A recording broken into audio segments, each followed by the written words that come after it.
And black media, he makes sure that our stories are told. Thank you for being the voice of Black America, Roland. Stay black. I love y'all. All momentum we have now, we have to keep this going. The video looks phenomenal. See, there's a difference between Black Star Network and black-owned media and something like CNN. You can't be black-owned media and be scared. It's time to be smart. Bring your eyeballs home. You dig?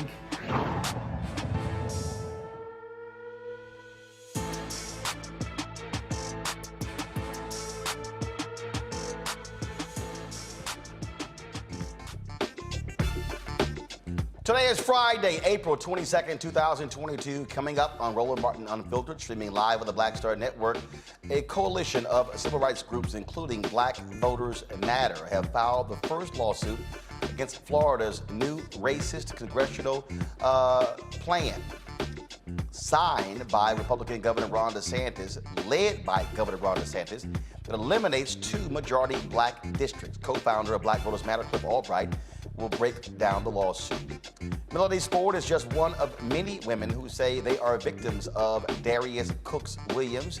Of course, his doxing practices. Tonight, a couple who says Darius posted their children on his social media accounts, plus her social security number, will join us to talk about that. While a former Philadelphia police officer faces assault charges for beating a black mother driving her car near a protest in 2020, she's about to cash a $2 million settlement check.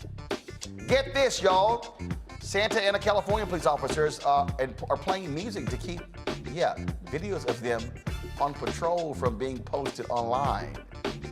We'll talk to a council member who confronted some officers for doing just that. It's also Earth Day, and we have an expert explain how regenerative agriculture is a climate solution. What is it? We'll find out in a second. About 20% of school principals are people of color in tonight's Education Matters segment, a nonprofit's initiative to increase that number. And got a couple Republicans on the show. First, you know what? We're just going to go ahead and put Kevin McCarthy and Marjorie Taylor Greene in our Crazy As White People segment. First, Kevin McCarthy blasted the New York Times, saying he never said he was going to ask Donald Trump to resign. Little problem, there are audio tapes with him admitting that. And then Marjorie Taylor Greene took the stand today, y'all. If y'all want to see pure comedy, wait till you see this fool saying on the stand, "I never called Nancy Pelosi a traitor." Then they played her actual comments. This was kind of like, yeah, I did say that. Y'all, it's pure comedy. Gold. I can't wait to show you. It's time to bring the funk on Roland Martin Unfiltered on the Black Star Network. Let's go. He's got it. Whatever the miss, he's on it. Whatever it is, he's got the scoop, the fact, the find. And when it breaks, he's right on time and it's rolling. Best believe he's knowing. Putting it down from sports to news to politics. With entertainment just for kicks, he's rolling. It's on go, roll, roll, y'all. It's Roland Martin, rolling with Roland now. He's funky, he's fresh, he's real, the best, you know he's Roland Martin now.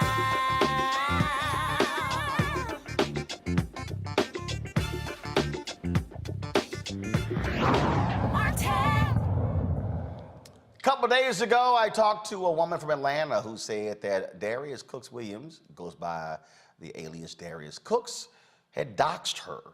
A number of other people have said the exact same thing. Well, a Detroit couple, they say they too have been doxing victims of the Atlanta social media cook. Now, black entrepreneurs Dawn and Danielle Holland say Williams posted this private photo of their family on his social media. These were posts, and I'll ask in a second where they came from. But again, this is now, I asked Darius if he had posted the photo, and he responded that he had not. This is the tweet right here. I said, very easy answer, Darius. Did you post her children? It's either yes or no.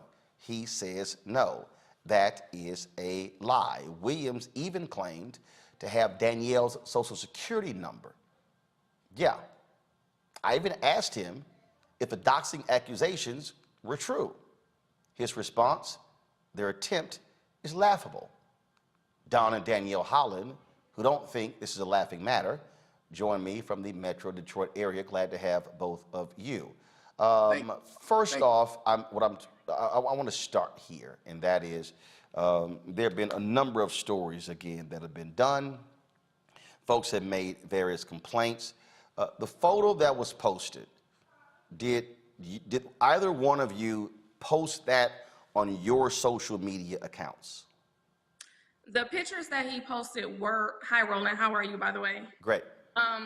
The pictures that he posted were on my private Facebook page. My Instagram profile is private, and I have never posted those pictures on my Twitter. Now, when you say private, what that means is, first of all, there is no private page.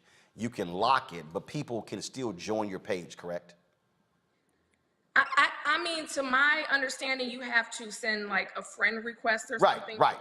Yeah, to be able to view your profile and your pictures and stuff like that. But the reality is that Yeah. the moment you post it is actually public, even though it can be labeled private.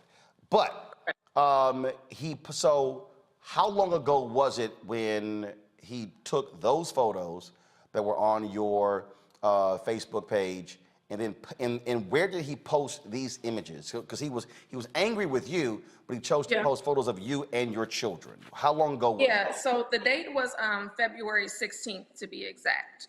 What precipitated all of this? Why? What was the anger? What was the drama surrounding this? Well, his anger was that I was helping to amplify his scams and predatory behavior and doxing of Black women, to be specific. So I took to my Twitter anonymously, and it was anonymous because I know that he's historically, known to dox people and put their private information out there. So I was basically just simply helping to amplify the behavior of a bad actor amongst our community, specifically amongst black women. That's his demographic.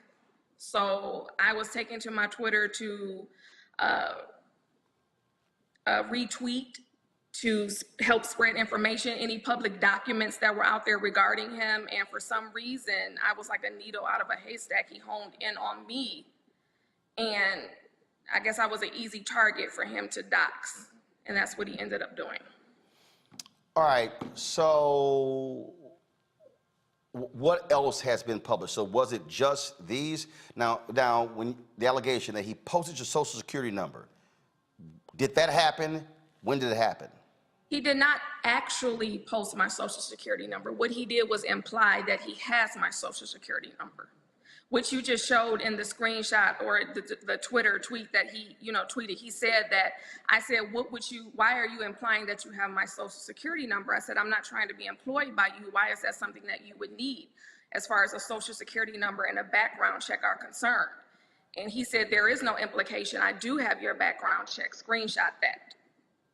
He never actually posted my actual social security number, but he said that he implied that he has it.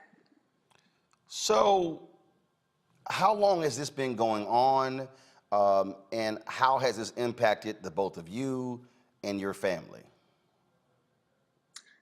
It's been going on, like I said, since February 16th was the official day that he doxed me and put my picture as well as my husband's picture, our underage children's pictures out there. He has since just doggone near every day antagonized us. That day when he actually doxed me, he changed his profile picture on Twitter to my picture. He changed his Twitter name to my name. He listed 3 cities that I have lived in. Basically, he was trying to incite people to harass me. He has since, when people have said that kids are off limits, like if you have an issue with what I was doing on my Twitter and you want to come at me, that's one thing. But to bring our underage children into it is another. And when he's questioned about that, he has several times said, F those children. He changed his Twitter name to my husband's name recently in the last couple of weeks. And I mean, it's been a lot. It's mentally draining. My daughter has been under a lot of stress, having panic attacks. She knows what's going on, and it's a lot, you know. My husband. Yeah. So let me say this. First of all, how you doing, Roland? Thank you for allowing us to come on here. There's two swim lanes here. There is spreading awareness and harassment. Darius has spewed that she had been harassing him, right? However, she was only spreading awareness to bring awareness to other women what he was doing, and she had to do it under strict anonymity, right? Because what he does is when he finds out who you are, he doxes, right? So, and then what he does is he also blocks people. So he really picked her out of a needle in a haystack, and I've said this before, that I think why he did it in the fashion that he did it, where he hit so below the belt, was because she very eloquently was stating facts, right? She was never, from my understanding and from what I've seen and from what I've researched, she was never posting lies or hypothetical things about him. It was always facts.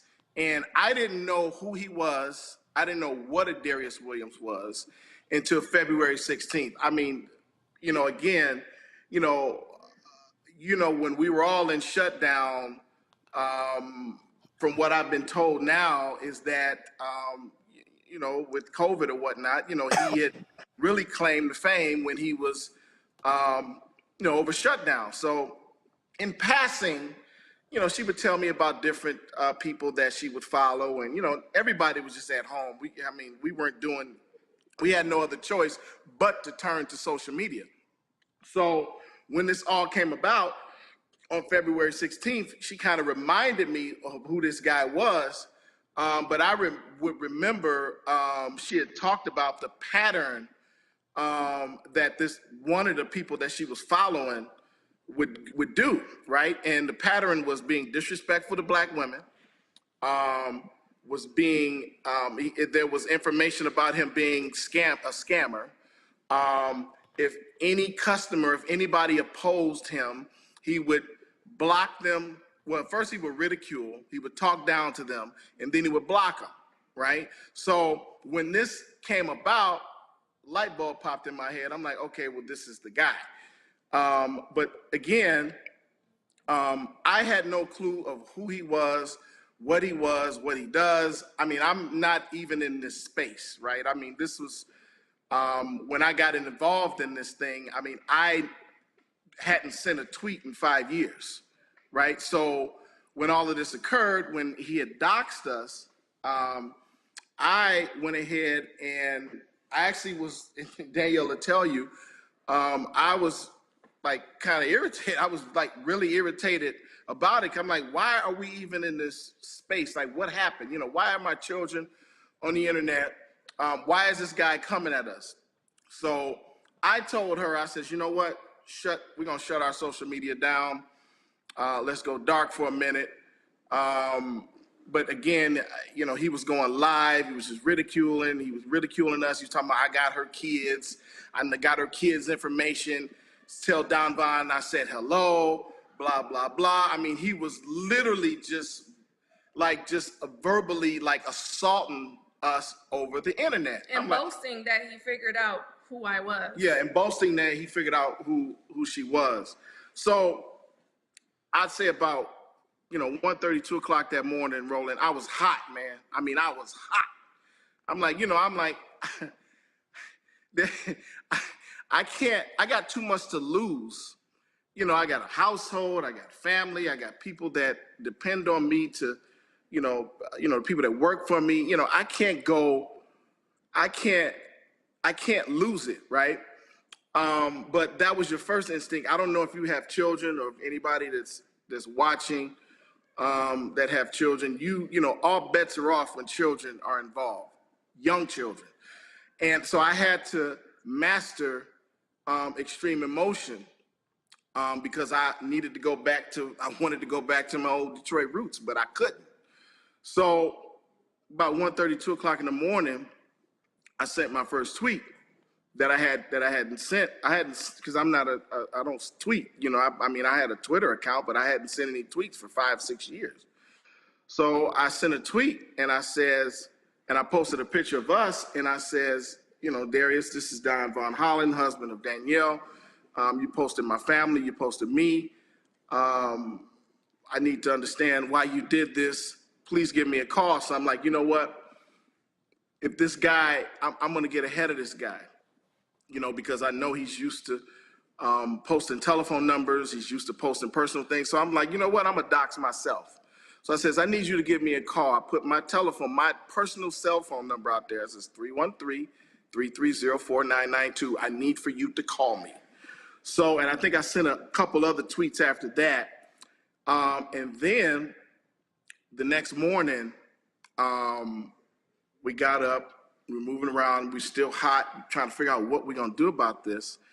And I believe that Danielle had saw that he was live, and this guy had actually was telling his followers that, yeah, I talked to her husband, I had a conversation with him, told him what his wife was doing, and blah, blah, blah. And I'm like, this guy is,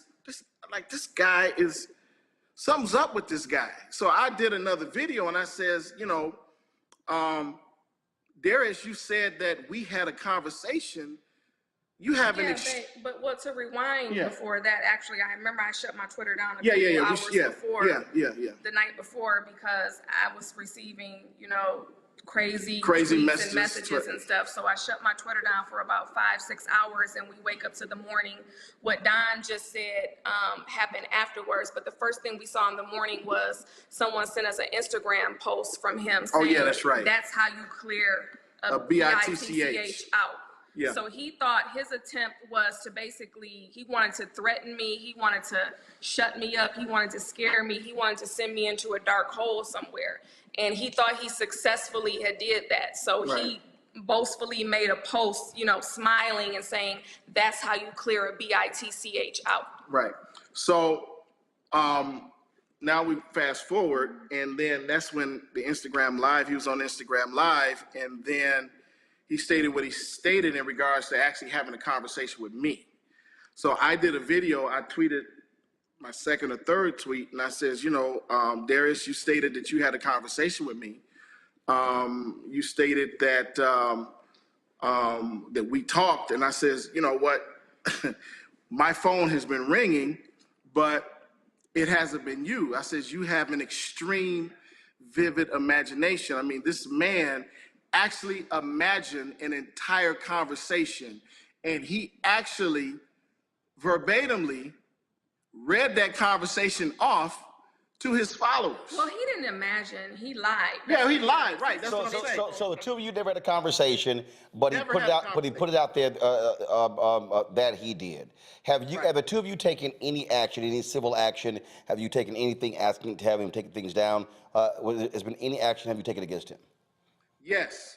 As far as taking, I mean, I've gotten, I've went the route of, you know, with people that I know and or whatnot, where resources that I've been trying to use, we've filed a local police report.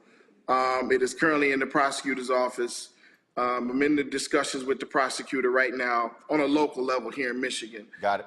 We've also had conversations with some folks in the DOJ, and it's funny that I didn't understand that this actually falls in the guidelines of Homeland Security in this matter, and we've reached out to the FBI, and naturally we followed the process of where you report things on Twitter, you report things on Instagram, you report things on Facebook. However, That has not worked because my children's pictures are still there on his Twitter. And he refuses to delete them. And he refuses to delete them. So, and this is why, you know, I really kind of got into this battle. Number one, I got in the battle because of my children and my family, my wife.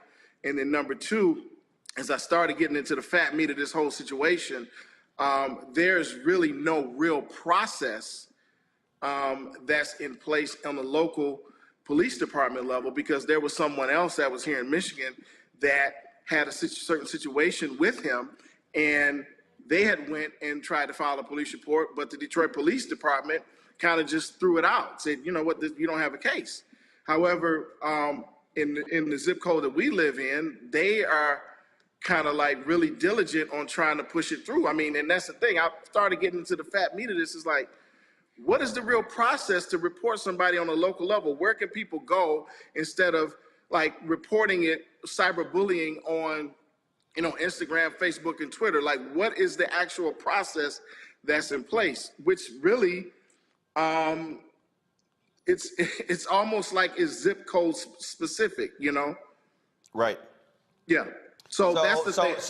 So again, your complaint is still in the hands of the DA's office. Yes, exactly. And no decision has actually been made on that.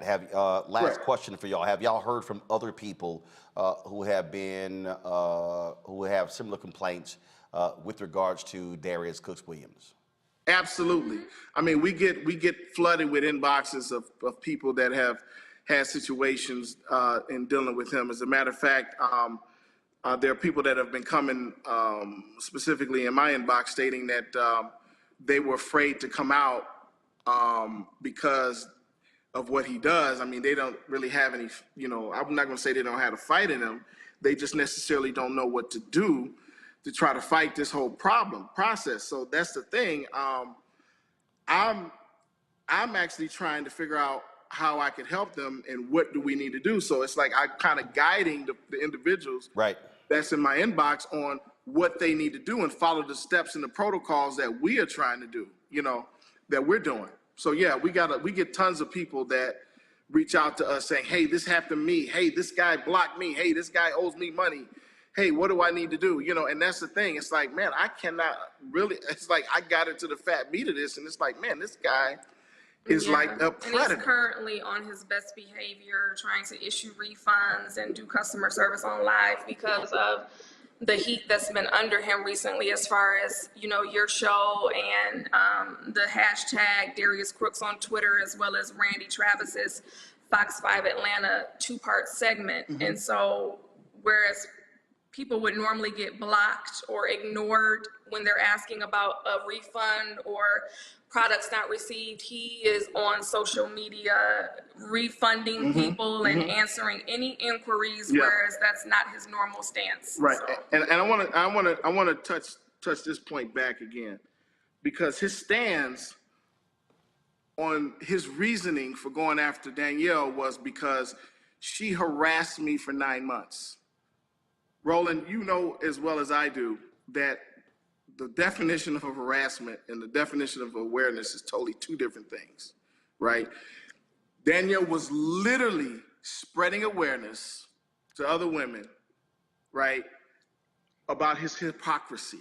This guy is a predator to our aunts.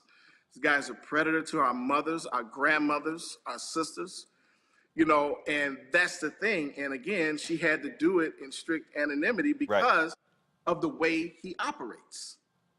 Yeah, I think in the week that I was doxxed, I was, I believe, the 4th woman that he doxed. Or 4th, I shouldn't say woman, because it was a couple, the people that owned the Airbnb in Texas, he doxed them. He doxed myself. He doxed a young lady who did a chargeback regarding one of his Dining with Darius events. He put her private information out there as well as her brother's.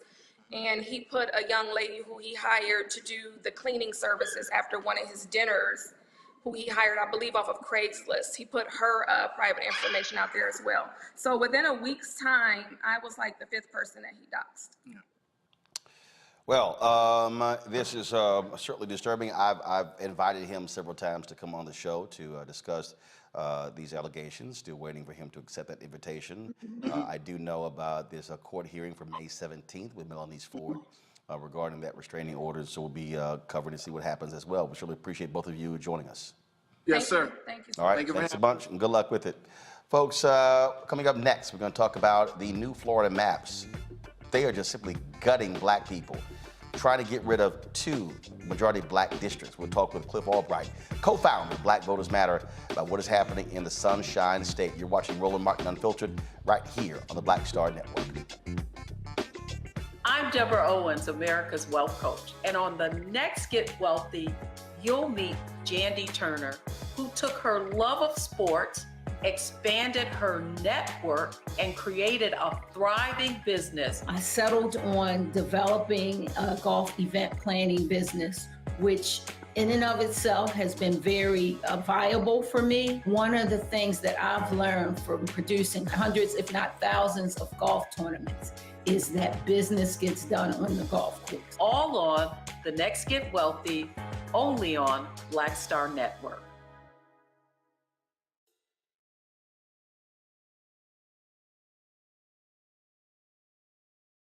This week on The Black Table with me, Greg Carr, reparations. Is it finally time?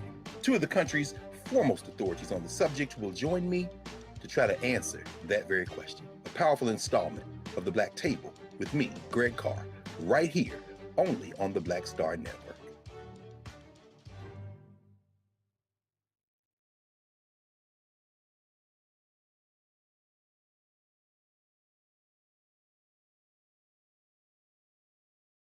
Before Till's murder, we saw struggle for civil rights as something grown-ups did. I feel that the generations before us have offered a lot of instruction.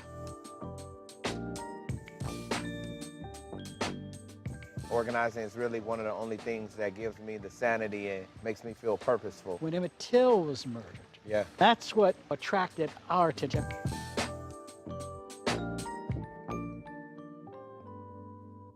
Hey, I'm Arnez J. Black TV does matter, dang it. Hey, what's up, y'all? It's your boy, Jacob Lattimore, and you're now watching Roland Martin right now. Stay woke.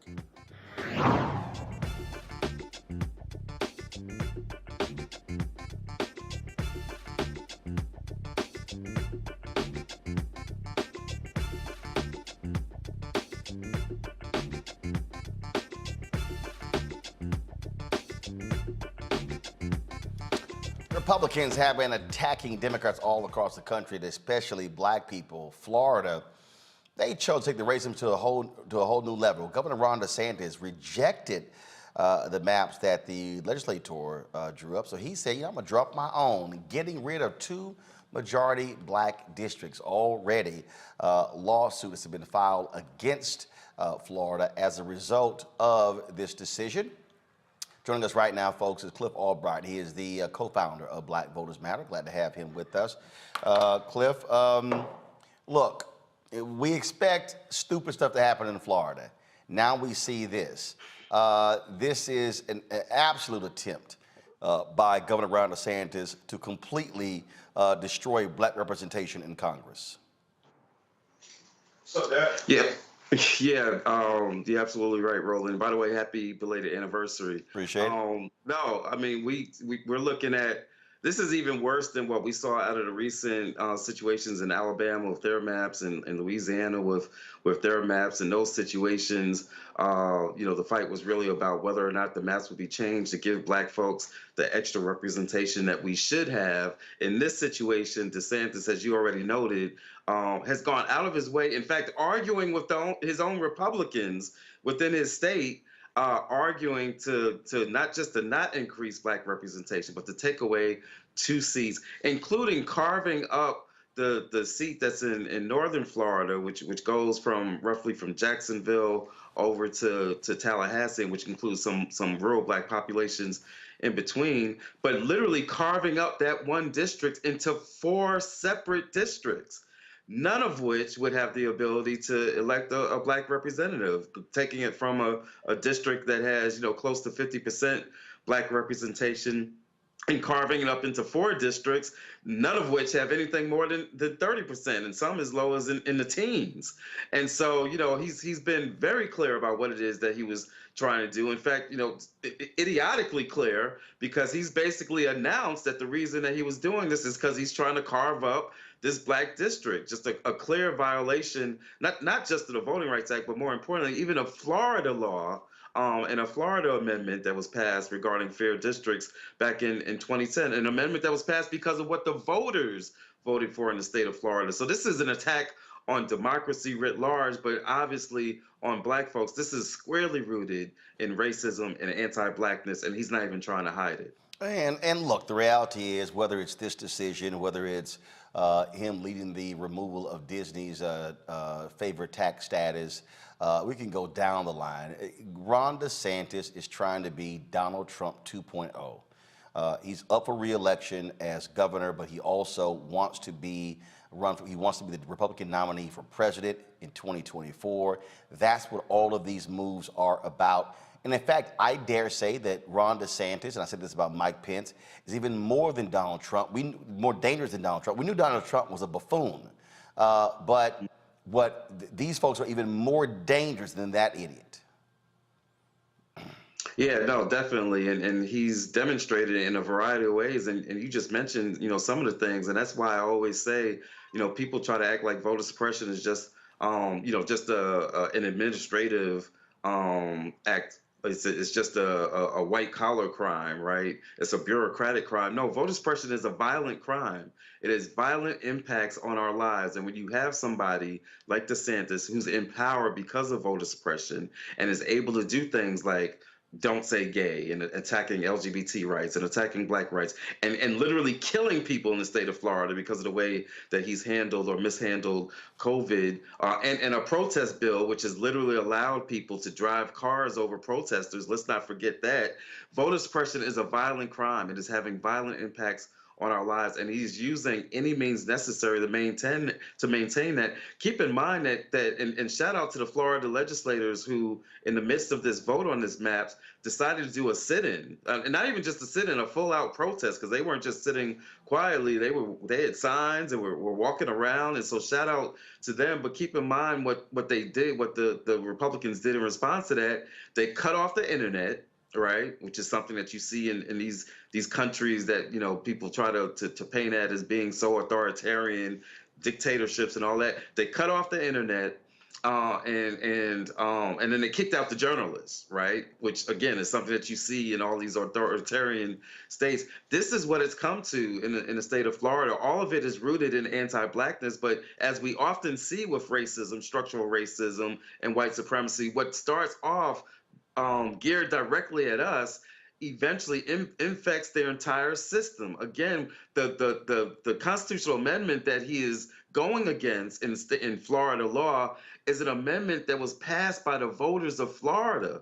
And so he's attacking black voters and the black community, but in doing so, he is attacking the very nature of Florida democracy and something that Florida voters across the board had voted to approve. Well, I mean, these are the games that Republicans are playing, and this is also why many folks have been making it clear that Democrats have got to wake the hell up, pay attention to what's going on. You look at the polling numbers of President Joe Biden, they're down. They are not as low as Donald Trump's were at this particular point.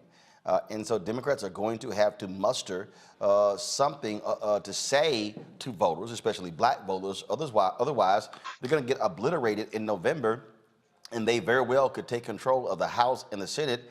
And if that happens, you're going to see all sorts of federal investigations. You may see Republicans attempt to impeach President Joe Biden. You're not going to see the black judges that Biden has been appointing get confirmed by the United States Senate. They are going to declare war on black people and America if they are in control of the House and Senate come January 2023.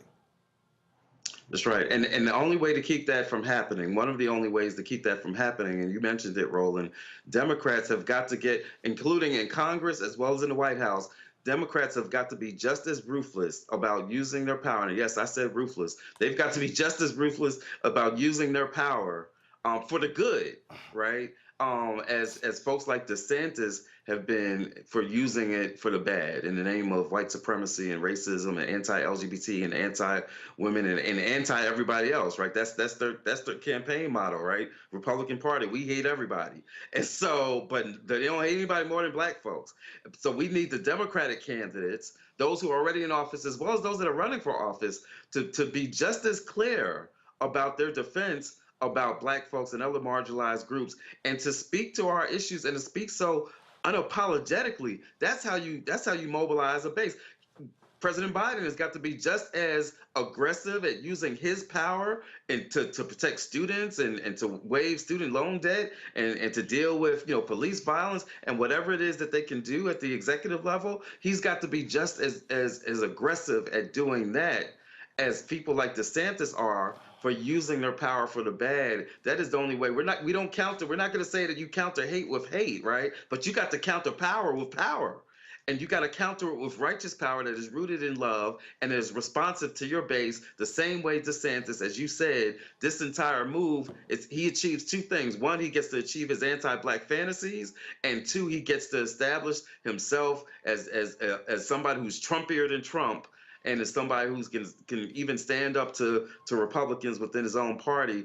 The Democrats have got to find that kind of courage and be willing to use their power in the same ways, and to campaign in a way that speaks towards that, not to campaign in a way that's speaking towards these unicorns that they think are out there that are going to somehow be converted to voting for, much the way that one of the Democratic candidates in Florida, we're not going to go into that, stepped on her own toes and made some mistakes because she was trying to cater to some Trump voters. That's not a winning strategy.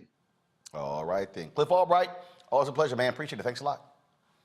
Thank you. All right, folks, going to bring in my panel now. Glad to have them here. Let's start out with Michael Imhotep, host of the African History Network, Kelly Bethea, communication strategist, Matt Manning, civil rights attorney.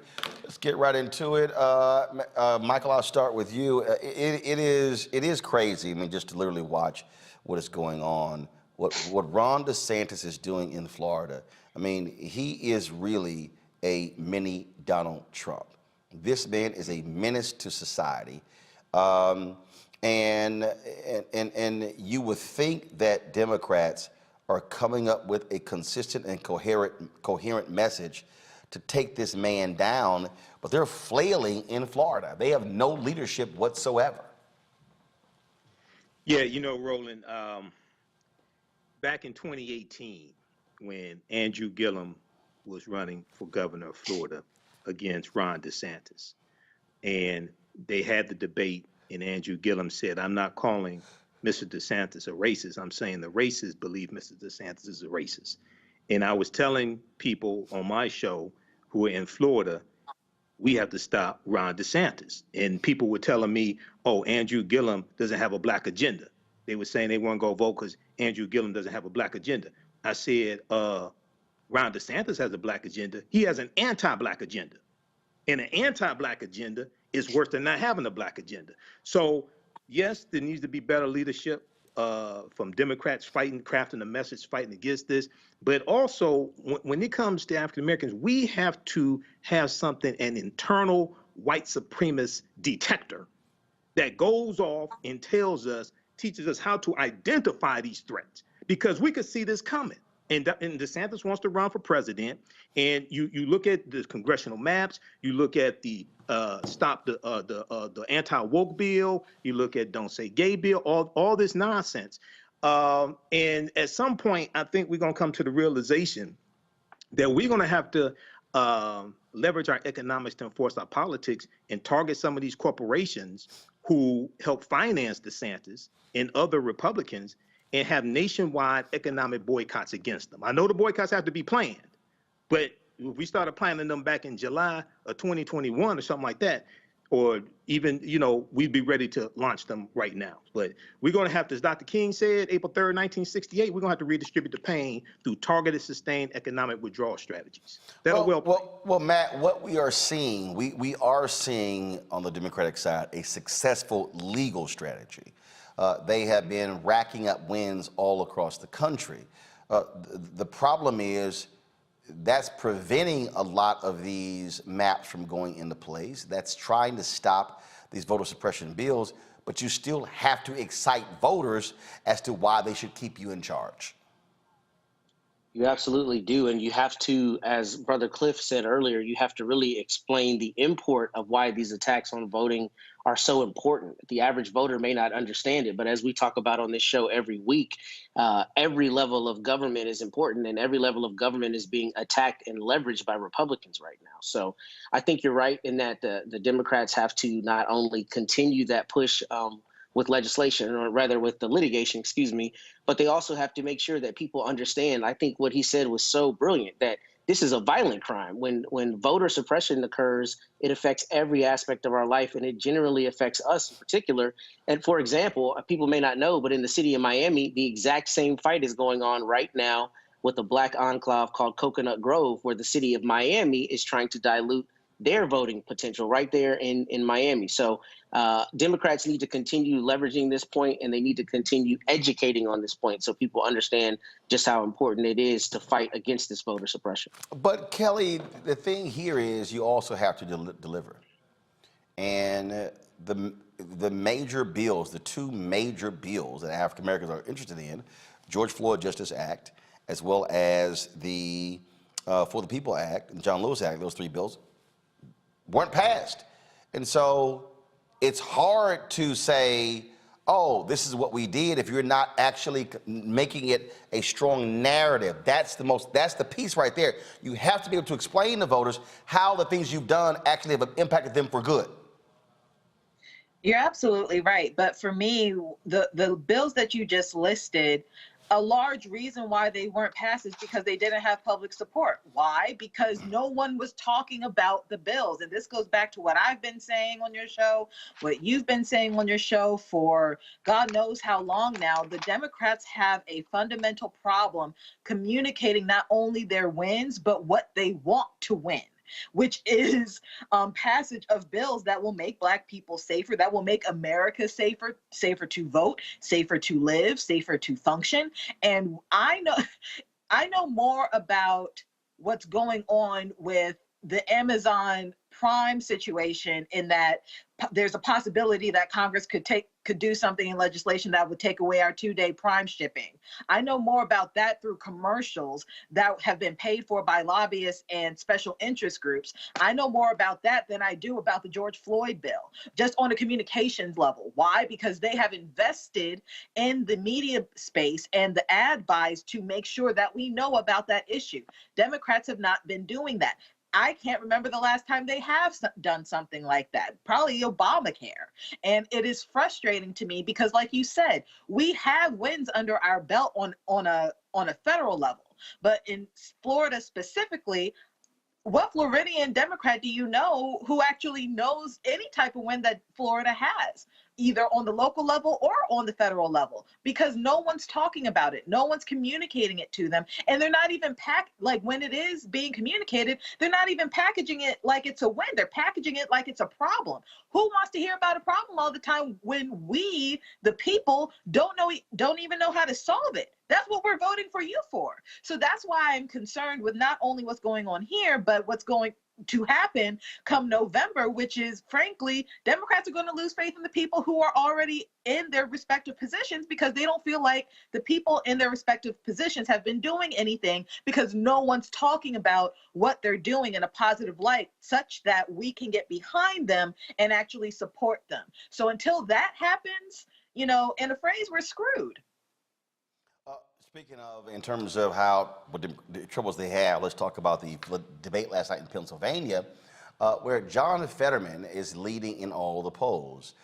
He's won statewide. He's the lieutenant governor of Pennsylvania. Democrats are high on his candidacy because he's a strong progressive. But there is a problem because of an incident that took place in Braddock, Illinois, when he was the mayor. In 2013, Fetterman, with a shotgun in hand, confronted and detained an unarmed Black man he suspected was involved in a shooting near his home.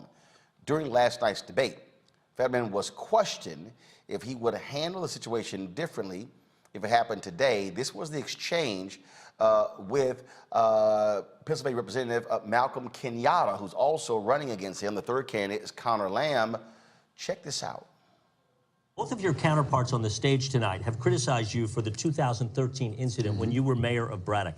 You confronted an unarmed black man who you believed may have been involved in a shooting and detained him with a gun until police arrived. If presented with the same situation, would you do anything differently today? You have 60 seconds. Well, it's important that we first acknowledge the harm based on over-policing and profiling in the black community. It's important that we do that. But it's also important we contextualize Braddock as well, too. Braddock is a community that's 75% black, and I showed up in Braddock 20 years ago to teach GED classes because I wanted to help young people get their lives on track. And I ran for mayor 17 years ago because 2 of my students were gunned down because Braddock had a significant gun violence problem.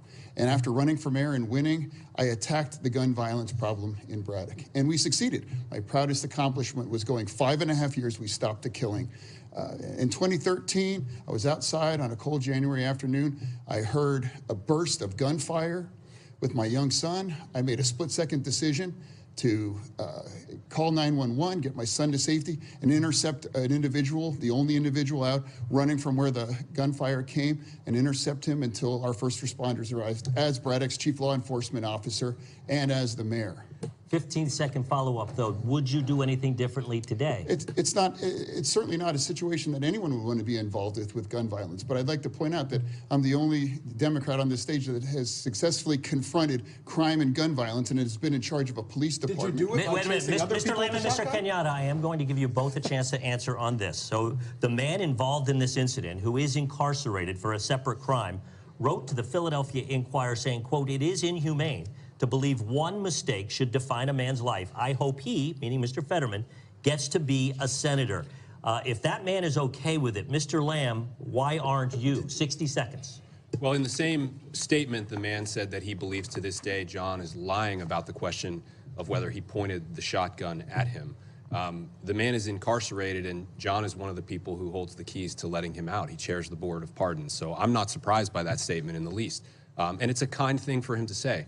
At the time, not only did Christopher say that John pointed the shotgun right in his chest, John said that to the police. You know, as a prosecutor, I always look at a police report written at the time to understand what actually happened. And if you look at it, to this day, it says, Fetterman said he pulled the shotgun on the person in order to stop him. That's what John told the police at the time. That's what Christopher said at the time as well. But today, not only will John admit that he won't admit that he was pointing the gun at this person, he also won't really answer your question as to whether he did anything wrong and should have done it differently. And I just think that's disqualifying for any of us who have to work hard to gain the trust of the black community. Mr. Kenyatta, same question. If the man who was involved in that incident says it's okay, why are you not okay with it? You have 60 seconds. So let me just be crystal clear, because it's very rare we get John at an event. And so I'll say directly to the Lieutenant Governor, for somebody who has cut an image as an incredibly tough guy, you're so afraid of 2 little words. I'm sorry. You did take a 20-gauge shotgun, get in your pickup truck, travel into another town, and brandish that weapon at the chest of an unarmed black jogger. You did that. The problem is that John still, 9 years later, refuses to do one of the most important things that you want from any leader. You want them to be self-reflective. And I think John has gotten away with this for too long, with this idea that as long as he didn't know the jogger was black, it was fine what he did. It was not okay what John did. And John, I hope tonight you would say those 2 simple words. I'm sorry. Mr. Fetterman, 30 seconds to respond on this incident. I would like a lot to clarify. You know, I think it's important to mention that the people of Braddock who know me, that know my heart, know that 2013 had nothing to do with what they're saying today. There was no profiling or anything involved. They know that. And that's why they reelected me by overwhelming margins to 2 additional terms as mayor. And at the end of the day, I want to be clear. That never happened. I never pointed the weapon at the individual. And you know, everyone in Braddock knows. And not only does everyone in Braddock know what happened in 2013, we know what this is about here on the stage. Mr. Kenyatta, I'm going to give you 15 seconds. John, we get it. You have a black friend. The question is, did you point a 20-gauge shotgun at the chest of a black man, and you have an opportunity with all of Pennsylvania watching to say, I'm sorry. Are you going to say I'm sorry today, John? That never happened. So you're not going to say I'm sorry? That never happened. So you still refuse to say I'm sorry to this day? I'm the only Democrat that successfully confronted You're the only gun Democrat violence. who used a shotgun to chase down an unarmed black child. Gentlemen, thank you. Lisa? So that was a lot of back and forth there, quite contentious. I'll start with you, Kelly. Look, Fetterman is leading in the polls. Many Democrats believe that he is the best candidate to represent the state, because frankly, outside of Philadelphia and Pittsburgh, Pennsylvania is Alabama. They say that he casts an image that can appeal to those independent, conservative, Republican voters in terms of how he talks to them, how he represents himself. President Biden comes to Pennsylvania, to deal with some bridges there. He meets them in some shorts. They look at that. But the question is, will it be problematic for black voters? He needs significant black turnout in Philadelphia. What I don't understand, if Connor Lamb says that the police report says that he said that he pointed the gun at him, why is he saying now that he didn't? I am not in the mind of that man to, figure out that answer. What I can surmise is that it just simply doesn't look good on a national level to admit that, which is probably why he didn't say those two simple words that Malcolm Kenyatta was basically giving him on the silver platter to say in that debate, I'm sorry. You would think that those two simple words would be easy enough to say, given, the circumstances of the case and the history there, but it will tarnish his image if he says that. And he is more worried about his image than his integrity at this point, to say those two simple words. Now, when you're talking about Malcolm Kenyatta in the sense that he does need the black voter turnout in order to get this done, I absolutely agree with that. And my concern is that we still have this underlying homophobia in the black community such that we can't fully support Malcolm Kenyatta in his entire being to get to the Senate because he is a gay black man. And that is very frustrating to me, because who he loves has nothing to do with how he is going to govern, how he is going to represent the state, which I think he would do phenomenally well, certainly better than somebody who put a 20-gauge shotgun in the chest of a black man that he didn't know and went out of his way to do so. I hope he wins this race, Malcolm Kenyatta, but my cynicism is overriding my optimism at this point, simply because I know just how deep-seated the homophobia is in the black community, such that it doesn't matter how good he is, how much he does, so long as he is a gay black man, you will think that he is not good enough for the role. But he's not running solely in the black community. The reality here, Michael, is that he's running for the Democratic primary for the United States Senate. You're going to have Democrats all across the state of Pennsylvania who are voting. So it's not, Malcolm Kenyatta is not just appealing to African Americans, he's trying to appeal to white voters, Latino voters, Asian voters, Native American voters. Again, when you look at the polling data, Fetterman has a huge lead. Representative Connor Lamb is a member of Congress who won a so-called red district. They say, oh, he's a kind of centrist, center-right that could actually win. A lot of establishment Democrats actually believe that Connor Lamb should be the U.S. Senate nominee. But the reality is, Fetterman is doing quite well in the polls. So right now, actually, the top two candidates, based upon polling, are Fetterman and Lamb, and then Kenyatta is coming in third. But I think, Michael, what Fetterman is doing is he's doing a page from Donald Trump. Never apologize. Yeah, never apologize. And what happened? Trump won. Right, never apologize and never admitting to it happening as well. Never apologizing, never admitting to it happening. And, he's doing, he's leading in the polls. But, this is, when you deal with statewide races, this is one of the problems oftentimes that African Americans run into in statewide races, like for U.S. Senate, for instance, because when we look at, say, the Congressional Black Caucus, I think it's about 57 are in the House. A House district is 710,000 people based upon the 2010 census, the redistricting from the 2010 census. But when you run for Senate, now you got to appeal to millions of people, statewide rates, to different ethnicities, religions, different things like this, races. So it's a different ball game. So I like Malcolm Kenyatta's enthusiasm. I watched some of the debate, and it was actually, they showed some of it on MSNBC today as well.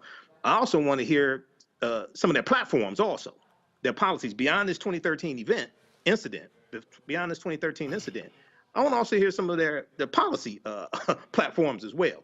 But this is what happens when you run statewide. This is a different ball game than running in a district for like the House of Representatives. And in fact, Matt, the Franklin and Marshall College poll came out just the other day, and what it says here is that according to this polling here, 26% are undecided, but as it stands right now, 17% of the voters say they will support, first of all, here's the deal. 20% of the Democratic voters said they support him, and 44% said they were undecided. Okay, that was last month. Now it's changed. Now you're now dealing with a significant number. Fetterman is at 41% in Pennsylvania. Connor Lamb is at 17% in Pennsylvania. State Representative Malcolm Kenyatta is at 4% in Pennsylvania. And so, again, I just think what you have here, I think if you have Fetterman, I think that is this notion of, no, I'm not going to apologize, knowing full well that that appeals to a lot of voters. I think that's true. I think it does appeal to a lot of voters because we've seen that a lot of voters now like that Donald Trump brand of brashness and of, lack of apology. Look, I'm not going to ever say I'm wrong. I'm not going to ever say I did wrong. The problem, I think, for Fetterman here is that he's actually said publicly a number of times that he did, in fact, pursue the person, that he had reason to believe the person was involved. And as Mr. Lamb said, that he indicated he did point the weapon. I guess his thought now is that he has nothing to lose and really, by not admitting it. And he has, I guess, something to lose by saying he did, in fact, point the gun, considering the national zeitgeist. But I really don't understand why you backtrack on that, because I found an article as I was preparing for the show today, where he indicated that he did in fact pursue him. So he might be concerned that this looks enough like the Ahmaud Arbery case in Georgia that he doesn't want to admit it and have any of the flack related to that. And I think that might be the concern. But, he's so far ahead in the polls, maybe he's thinking there's just no purpose in admitting it at this point. All right, folks, got to go to a break. We come back. Kevin McCarthy, your punk ass busted for lying. We're going to talk about that. Plus, Marjorie Taylor Greene is on the witness stand today. She is fighting for her political life because some constituents are suing to keep her off the ballot because of her involvement in the January 6th white domestic terrorist incident at the U.S. Capitol. We're going to talk about all of that and more next to Roland Martin Unfiltered. Don't forget to download the Black Star Network app. Folks, we're trying to hit 50,000 downloads by May 1st. Apple phone, Android phone, Apple TV, Android TV, Roku, Amazon Fire TV, Xbox One, Samsung Smart TV. Also, please join our Bring the Funk fan club.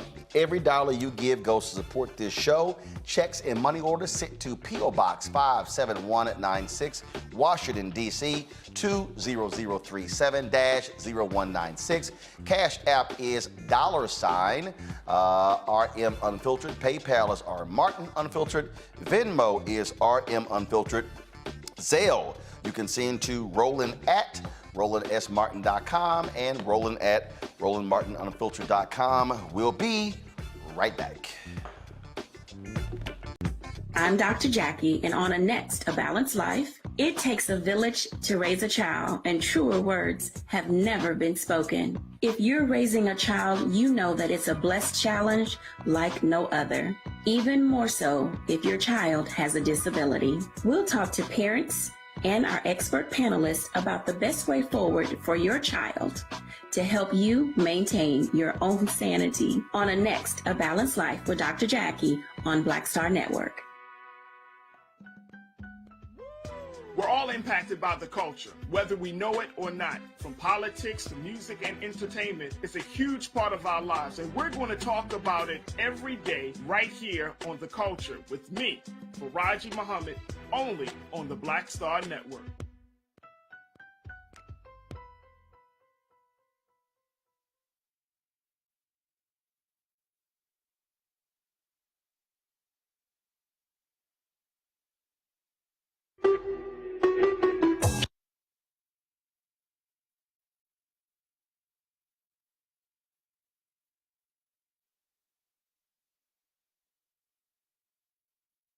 Black Star Network is here.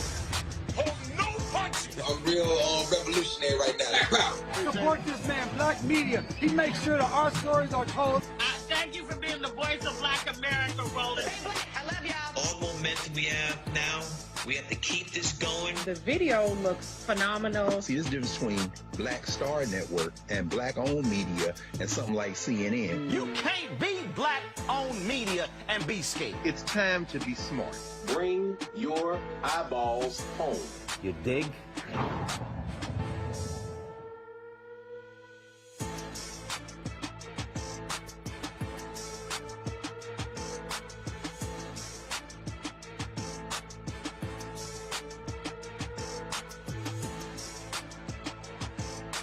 I'm Angie Stone. Hi, I'm Teresa Griffin. Oh, Roland. Hey, Roland, I am so disappointed that you are not here, first of all. Where's our dance? It's like we get a dance in every time I see you. And so now you're not here for me to dance with, sir. You and your ascot. I need it. I need that in my life right now. Okay, I love you, Roland. What's up? I'm Lance Gross, and you're watching Roland Martin Unfiltered.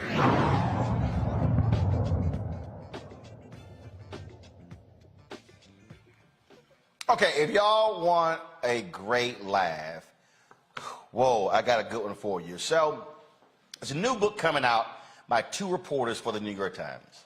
And in that book, they talked about a conversation that Republican minority leader in the House, Kevin McCarthy, had with other Republicans, where he said that he was disgusted by what happened with Donald Trump on January 6th, and he was going to ask Donald Trump to resign. Now, the book comes, so they release an excerpt of the book, all right? So it comes out. Well, Kevin McCarthy, being as arrogant and indignant as he possibly can, he decides to release a statement just condemning the New York Times. I mean, angry as all get out. Y'all, so I gotta show this, y'all. This is, I'm telling y'all, this is so hilarious. This is what he put out. The New York Times reporting on me is totally false and wrong. It comes as no surprise that the corporate media is obsessed with doing everything it can to further a liberal agenda. This promotional book tour is no different. If the reporters were interested in truth, why would they ask for comment after the book was printed? The past year and a half have proven that our country was better off when President Trump was in the White House. And rather than address the real issues facing Americans, the corporate media is more concerned with profiting from manufactured political intrigue from politically motivated sources. Our country has suffered enough under failed one-party democratic rule, and no amount of media, y'all, no amount of media, ignorance and bias will stop Americans from delivering a clear message this fall that it is their time for change. Okay, y'all, that's the deal. That's what he said. Okay, now check this out, y'all. I got a good one for you. So last night on Maddow, last night on Maddow, y'all, check this out. They had the reporters from the New York Times on the show. Well, they kind of released the audio of the conversation.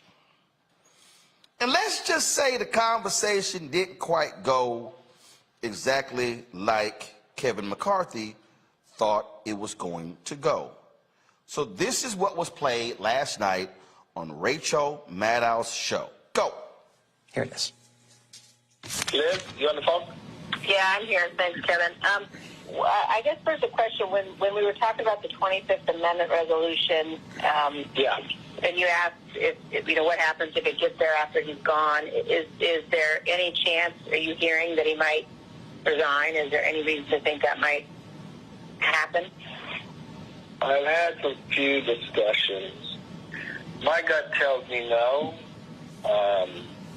I'm seriously thinking of having that conversation with him tonight. I haven't talked to him in a couple days. From what I know of him, I mean, you guys all know him too. Do you think he'd ever back away? But what I think I'm going to do is I'm going to call him. This is what I think. No, it'll pass the House. I think there's a chance it'll pass the Senate even when he's gone. And I think there's a lot of different ramifications for that. Now, I haven't had a discussion with the Dems that if he did resign, would it not happen? Now, this is one personal fear I have. I do not want to get into any conversations about Pence party or anything like that. I mean, the only discussion I would have with him is that I think this will pass, and it would be my recommendation we should resign. I mean, that would be my take, but I don't think he would take it, but I don't know. Y'all, it gets better.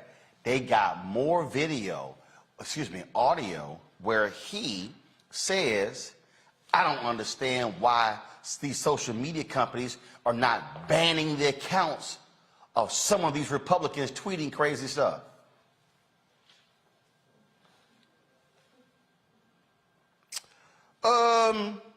Matt, I don't think Kevin McCarthy had a good night's sleep last night when they dropped this audio on his punk ass. And so now all of a sudden, we know he lying, we know he making stuff up, we know he's sitting here just, dog, Republicans are livid because he's sitting here, no, it ain't happened. Dog, they got you on tape. And the folk who gutted his ass is a fellow Republican. Matt, this is straight up manna from heaven. Served up on a platter, you're right. Look, I mean, how you gonna lie about something as unequivocal, as it would be my recommendation that he should resign?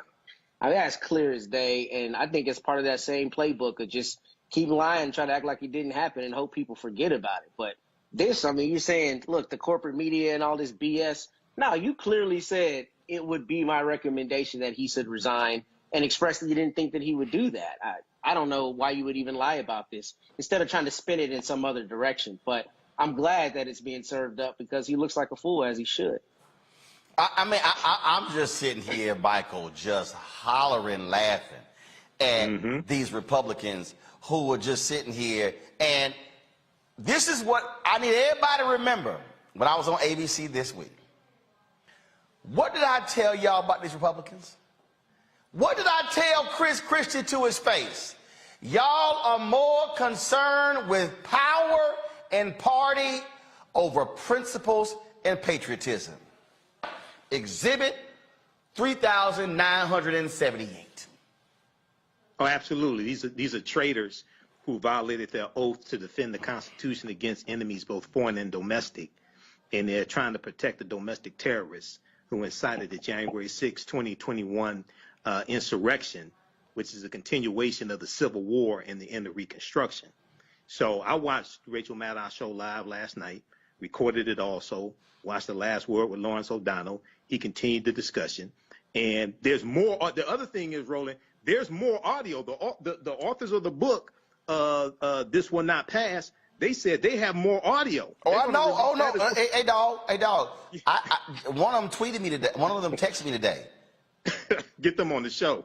Get them on the show. There's more. And see, this is why we have to understand. This is why these traitorous Republicans have to be destroyed in the 2022 midterm election. If these domestic terrorist sympathizers and traitors to the Constitution, if they take back control of the House and the Senate, dude, they're trying to take us back to 1890, the Mississippi State Convention, where the white supremacists in the state legislature institute a poll, taxes, and literacy tests, and African Americans were the majority of the population and the majority of the voters in the state of Mississippi. You know, so we have to connect all this history together and understand why these domestic terrorist sympathizers have to be stopped, period. All they care about is power, Kelly.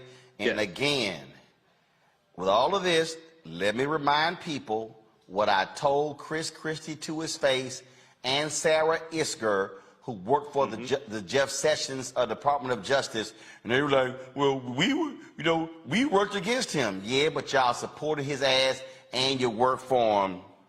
Here we go. But I appreciate the speech, Governor, but the reality is this. You have to admit, Sarah, you have to admit the role that you played in putting the person in leadership who is driving conspiracy theories. It's one thing to condemn them after the fact, but you have to own up to the role that you played in putting the person in power. The time we both ran campaigns against No. Let me finish. First off, I don't one second. First off, I don't admit anything to you. Can I finish? First off, I don't admit to you. And second, I ran against Donald Trump in 2016. You also coached him for the debate, sir. You ran against, here's the deal, you ran against him. But when a person has principles, morals, and values, they do not support them even if you lose. And what they say is, I choose patriotism and the country over party and power. And the problem was too many Republicans chose power in riding with Donald Trump as opposed to patriotism and America. I'll sleep fine tonight with you judging my morals. Well, guess what? As a voter, as a voter who has 13 nieces and nephews, what I also want to see in America are Republicans and Democrats who have the guts to stand up to narcissists, to folks who lie, to folks who sit here and lead a country in the wrong direction. And what that man has unleashed on this country, any Republican who stood with him has to own it and accept the role that they played. Yeah, well, that's fine. I'll accept the role that I played in the 2016 election running against him, and I'll accept the role... Let him finish his point now. Let him finish his point. And I'll accept the role that I played in my belief that Hillary Clinton was not the right person to be president. We all get to make choices, Roland, in this democracy. I made my choice. I'm on record of my choice, and I'm not walking away from my choice. But it does not preclude me from being able to be critical when the person that I did support does things that I am against. And so this false choice that you're trying to set up... What is that false? It's a false choice, and one that the American people are not going to buy either. Kelly. They put that punk fool thug in power, and guess what? We're seeing Kevin McCarthy, who gives a speech condemning Trump, but then took his ass down to Mar-a-Lago, sucking up to him with the photo and everything. That's what all these Republicans do. They suck up to Donald Trump. They do not stand up for principle. They stand up for power. And that's exactly how Trump came to be. I mean, what Chris Christie said was valid in that, yes, he did make his choice. I don't think that he thought that Donald Trump would do what he did. I don't know if anybody really thought that. If anything, I think that he thought that Hillary Clinton was the worst choice, and he thought that Donald Trump could be controlled. Like somehow once he got into office, all of a sudden he would be presidential and statement-like. I don't know why he thought that, but most First of all, he showed his ass before he even got in there. We knew exactly who he was, and black people knew exactly who that thug punk was. And that's my point. It's like when you see somebody do the same thing over and over again, and you don't believe it, that's on you. But I also have to, defer to his own line of thinking, in that he really thought that this man could change for the sake of power, like you said. But that's not what happened. But going back specifically to the call between Liz Cheney and Kevin McCarthy, when I heard the tape the first time, I just cried laughing because, outside of the political bubble, just looking at it objectively, this is a receipt.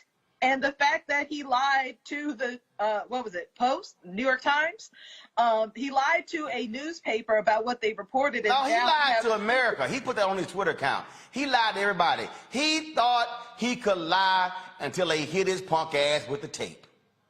But what's ironic to me, and I agreed, but what's ironic to me is that for months now, if not over a year, because Liz Cheney is part of the January 6th committee, Liz Cheney has been telling us that these Republicans were anti-Trump for the longest time. So the fact that we actually have something on tape proving her point, and then what's further, he is the one who's saying it to Liz Cheney, who is on record on the news, in papers, and God knows what other kind of media is saying, hey, they're saying one thing on the outset, but to me, they're saying something completely different. And everybody just kind of brushed her off, whether it's because she's a woman or because she, is the daughter of another politician, whatever. They just kind of brushed off that sentiment that she has. She was firm in it. She was like, hey, I'm not the only one who thinks like this. I'm just the only one who's saying it out loud. Hey, Bob. And Kevin McCarthy is proof that she is not the only one who thought like that, but she is the only one who thought it out loud. And then for him to double down and lie on it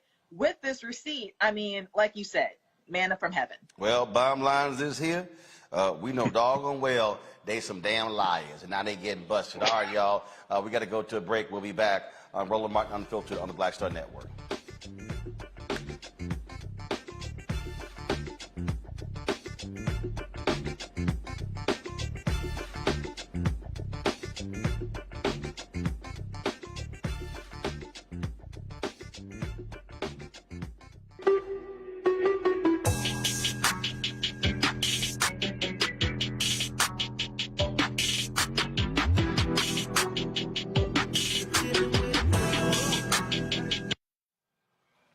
All right, fam, Patrol Grooming, that's right, is a men's grooming company that delivers on this promise every day to men everywhere. Everything we do, every product we make is designed to help you to present your best self. It's a promise they've kept since 1991 when they first introduced the Bump Patrol brand, the #1 men's product for smooth, bump-free shave and silky skin. Millions of customers count on their exceptional skincare products, which can be found at more than 30,000 retail stores in more than 50 countries around the world. Now you can have exceptional beard and skincare products that are as unique as you are. Fellas, as we prepare to head back out into the world as COVID restrictions are being lifted, it's time to get our groove back. So visit www.patrolgrooming.com to order Patrol Grooming Box and use the discount code #Roland30, that's #Roland30 for a 30% discount at checkout. Folks, be sure to support those that support Roland Martin Unfiltered. That includes Patrol Grooming. I'm Dr. Jackie, and on A Balanced Life, it takes a village to raise a child, and truer words have never been spoken. If you're raising a child, you know that it's a blessed challenge like no other. Even more so if your child has a disability. We'll talk to parents and our expert panelists about the best way forward for your child to help you maintain your own sanity on A Balanced Life with Dr. Jackie on Black Star Network. This week on The Black Table with me, Greg Carr, reparations. Is it finally time? Two of the country's foremost authorities on the subject will join me to try to answer that very question. A powerful installment of The Black Table with me, Greg Carr, right here, only on the Black Star Network. Hi, I'm Eric Nolan. I'm Shantae Moore. Hi, my name is LaToya Luckett, and you're watching Roland Martin Unfiltered.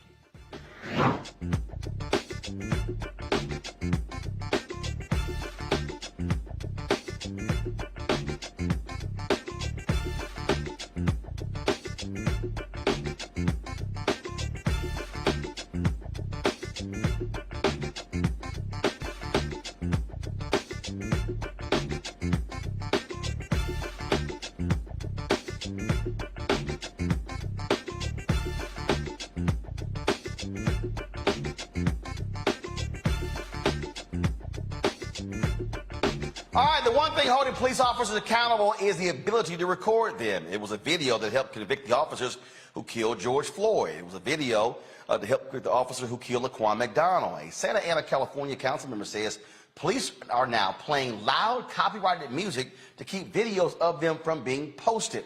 Check this out. Oílo, está poniendo música. Porque él sabe, en mi canal no puedo poner videos con música.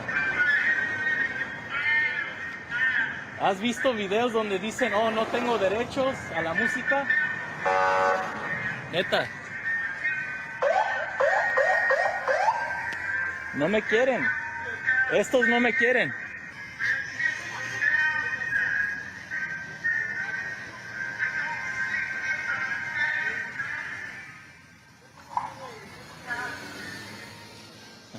All right, folks, Santa Ana Council member Jonathan Ryan Hernandez joins me now. The Santa Ana Police Chief David Valentine also released a statement about the incident. We're going to read that in a sec. Well, I'll read that nonsense first. So watch this. Santa Ana Police Department is aware of a video that has surfaced involving one of our officers. We're committed to serving our community, and we understand the concerns as it relates to the video. The Santa Ana Police Department takes seriously all complaints regarding the service provided by the department and the conduct of its employees. Our department is committed to conducting complete, thorough, and objective investigations. My expectation is that all police department employees perform their duties with dignity and respect in the community we are hired to serve. Yeah, okay, that's great. But Councilman, let's just be real here. By them playing the music, what it does is it keeps the videos gets blocked when you post on Instagram because of the copyright management. That is correct.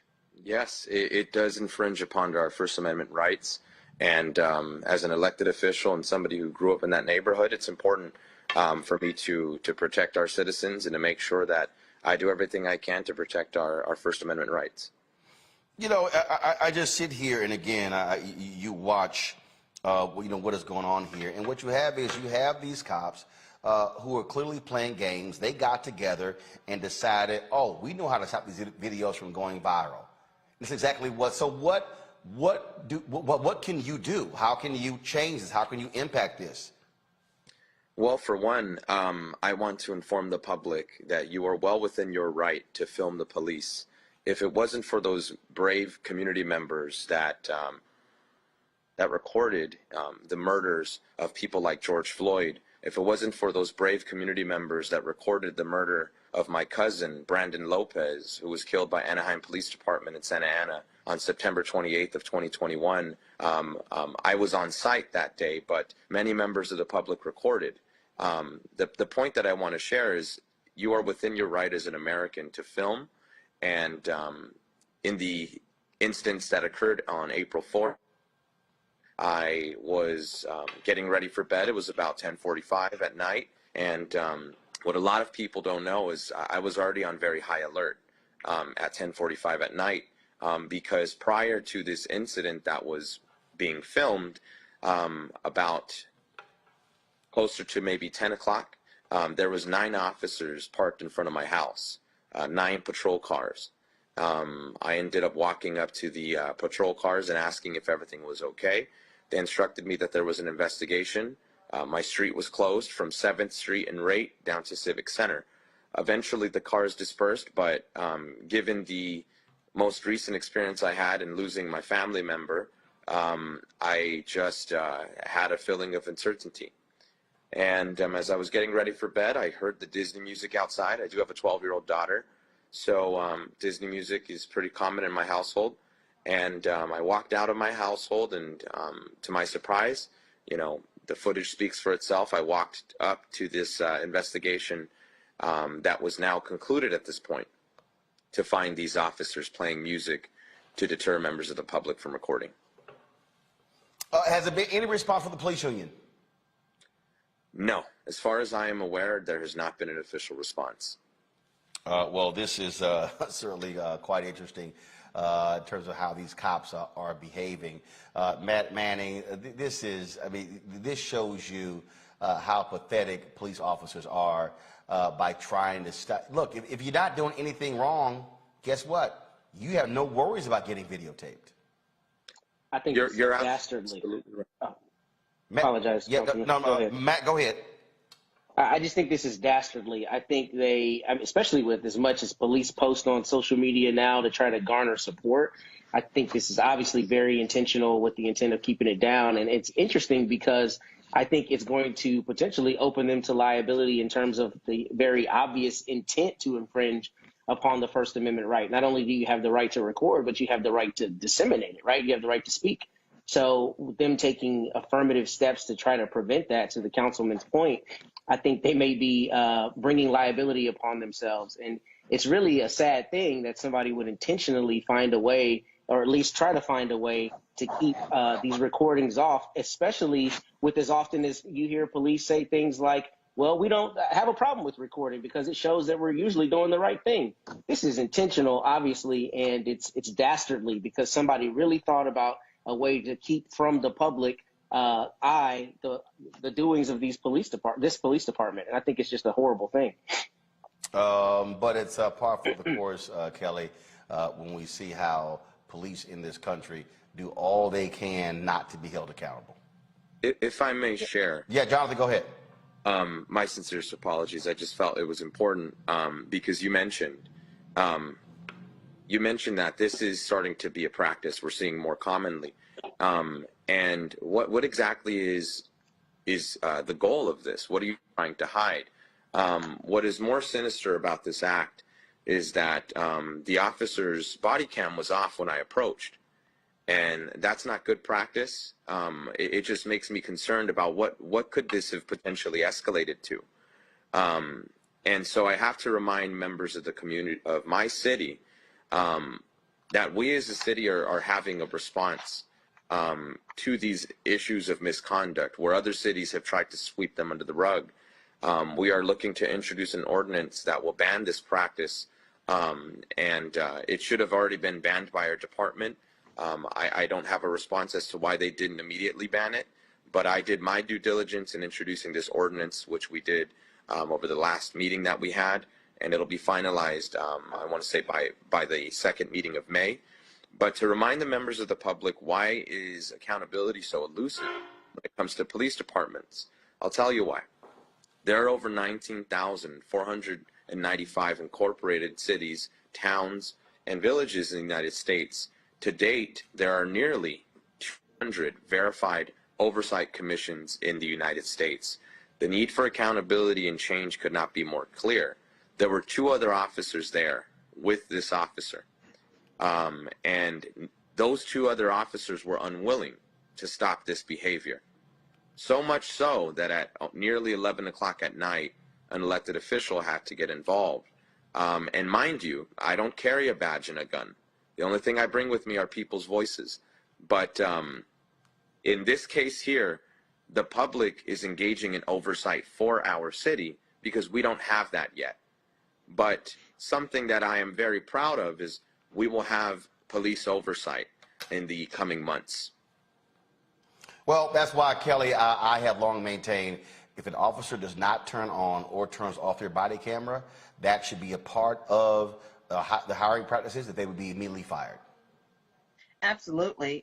It should be in all protocols to make sure that your body camera's on, to make sure that anything that you have to do in order to either apprehend somebody, approach somebody, whatever, like it has to be followed to a T. Otherwise, there should be, serious repercussions for those actions. My issue, on top of everything that the councilman has said, as well as Matthew, is that not only is this a despicable act, it is dangerous for all parties involved. I mean, can you imagine, God forbid something happened to the councilman as he was trying to cross the street to approach the officer, and the officer can't hear what's going on with another citizen because he's trying to cover his own butt in something that he's not supposed to be doing anyway.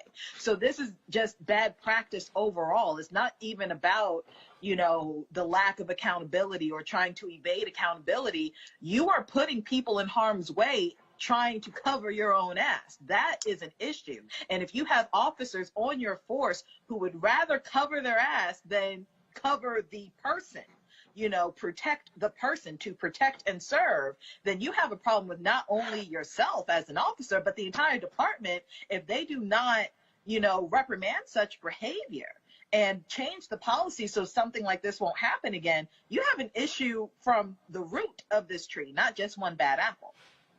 Well, and that's exactly what we're seeing. And I think if we have more council members like Jonathan, Michael, we will see something happen. You have to change those contracts, and city councils have that authority. Yes, and this is an example of why elections have consequences. Roland and Councilmember Hernandez, thanks for coming on, sharing this information with us. This is one of the reasons why elections have consequences, because, as you said, the police union's contract, right? That's usually, oftentimes in many municipalities, controlled by the city council. Okay, and what the city agrees to is the city council that votes on the police union's contract. I just had a quick question for Councilmember Hernandez. Any idea how long this practice has been going on? One, and two, have there been any incidences where you've had shootings or robberies or something like that where the body cam footage is tampered with because of this copywritten music being played? Thank you. That's a great question. Number one is I'm going to start first with the question of, is this something that we have seen in Santa Ana? This is my first time as a policymaker and as a community member seeing this practice firsthand. I've seen it on the internet. To be honest, I really didn't understand what was happening. I saw the Always Film the Police, Mr. Checkpoint, had posted a video some time back, and it was, I believe, a Beverly Hills officer playing Sublime Santeria, and I also saw one of an officer playing Taylor Swift, and I didn't really understand what the goal of these officers, what were they trying to accomplish, because it's such high level knowledge that you would have to have a strong understanding of IPs and computer technology and copyright infringement, that your common citizen, I mean, even your common public servant, isn't going to be up to speed as to what this practice is really about. And it's very sinister because we're trying to build bridges with communities that have been disenfranchised and marginalized through police violence. And this is the response that we're getting. And what's ironic to me is the demographic of the community that I live in. It's a very Latino community. And this officer was using two films used to bridge to the Latinx community, utilizing Encanto and Coco to now silence them. So irony at its finest. It's childish. It's despicable.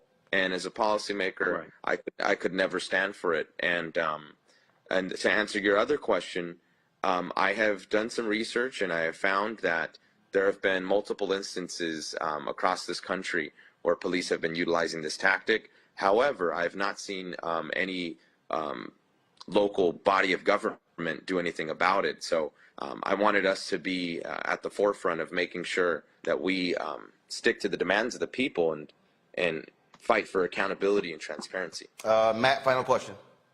I just wanted to actually say something regarding the oversight committees. I think one of the big issues, and Councilman, please elucidate us if I'm wrong, with those oversight committees across the country is they usually don't have any teeth.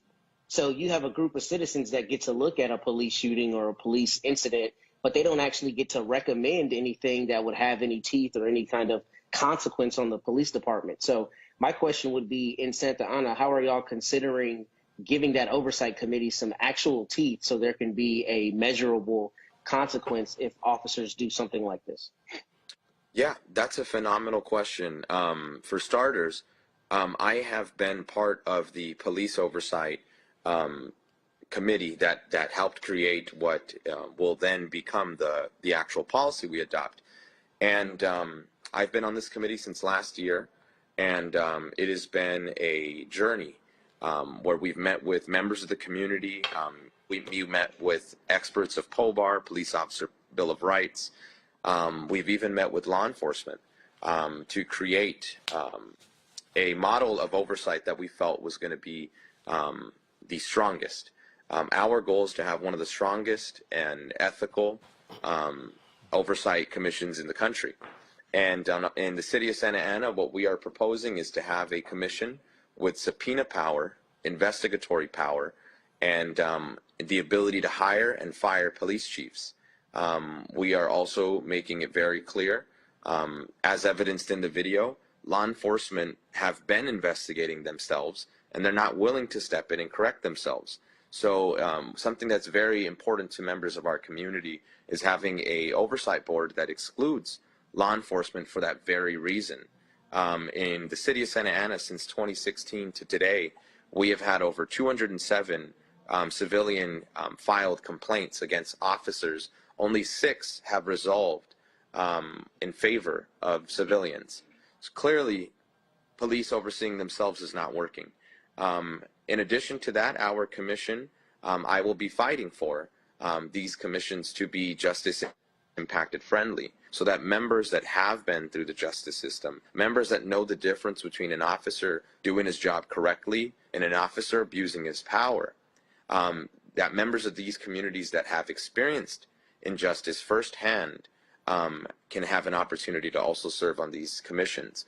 I am a true believer that change starts at the bottom, and you know, I have been impacted by police violence myself, but I didn't let that take the hope that I have away from my heart and from how I serve my community.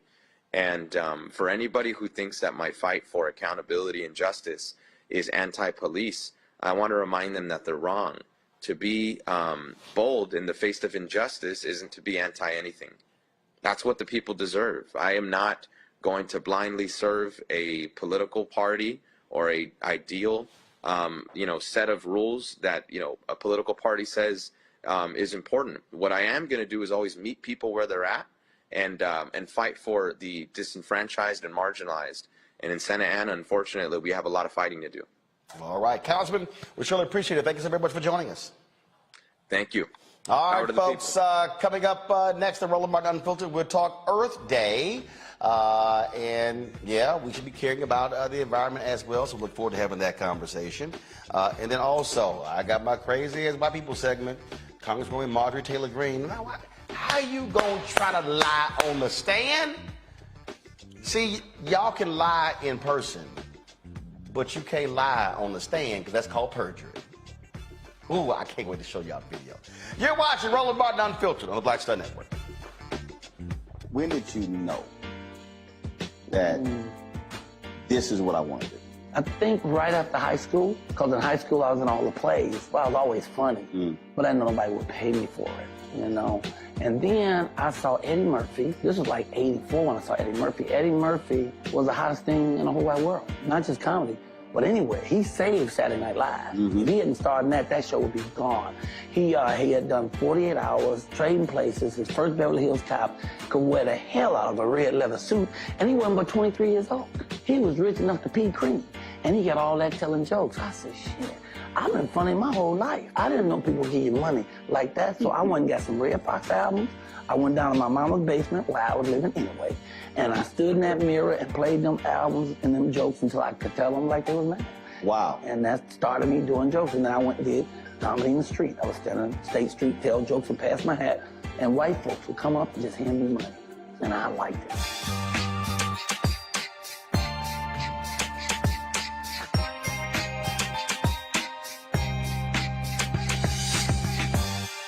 Hey everybody, it's your girl Lunel. So what's up? This is your boy Earthquake. Hi, I'm Chaley Rose, and you're watching Roland Martin Unfiltered.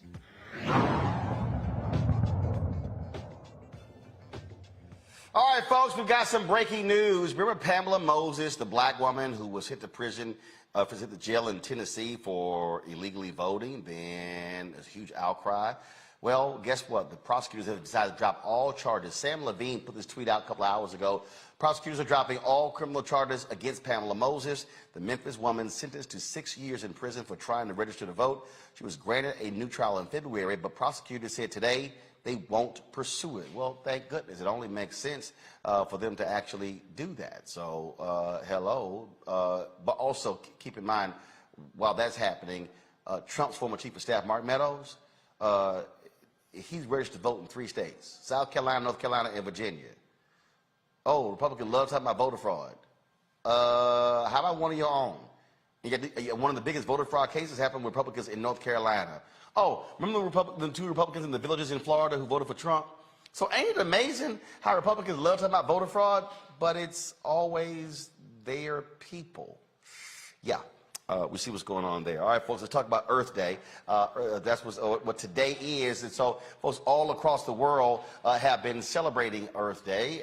And look, it's interesting to have people, especially all these Christian conservatives who love talking about Jesus and being stewards, but they never really want to focus on the reality of this planet and how we are destroying it. And I tweeted this out. Y'all remember? So David Attenborough, he actually voiced, there was a documentary that was on Apple Plus. That's the amazing documentary that showed how our planet changed during COVID. And it showed literally how species that before were not doing well, all of a sudden began to do well, how plants begin to regenerate, how all of a sudden so many things begin to happen in our society because we weren't always flying everywhere and driving everywhere. It was an incredible, incredible documentary, and so I'm going to pull the graphic up so you can actually see it in a second. But again, it shows you what happens when we take care of Mother Earth. So let's talk about regenerative agriculture. Well, what exactly is that? Joining me right now is Urvashi Rangan. She's the Chief Science Advisor at Grace Communications Foundation to explain exactly what this is. And so, Urvashi, regenerative agriculture, what is that? Yeah, regenerative agriculture is sort of actually an old way of doing agriculture. It's the way a lot of traditional cultures farmed and indigenous communities actually grew food, which was people who were really knowledgeable about the lands around them, and really it was regional expert land stewards who were farming their food in a way that was really efficient. They were looking for how to grow best, what were optimal conditions, and they did it by using nature's force. Nature's force to protect against pests and diseases, nature's force to fertilize, and nature's force to actually give us nutrient-dense food.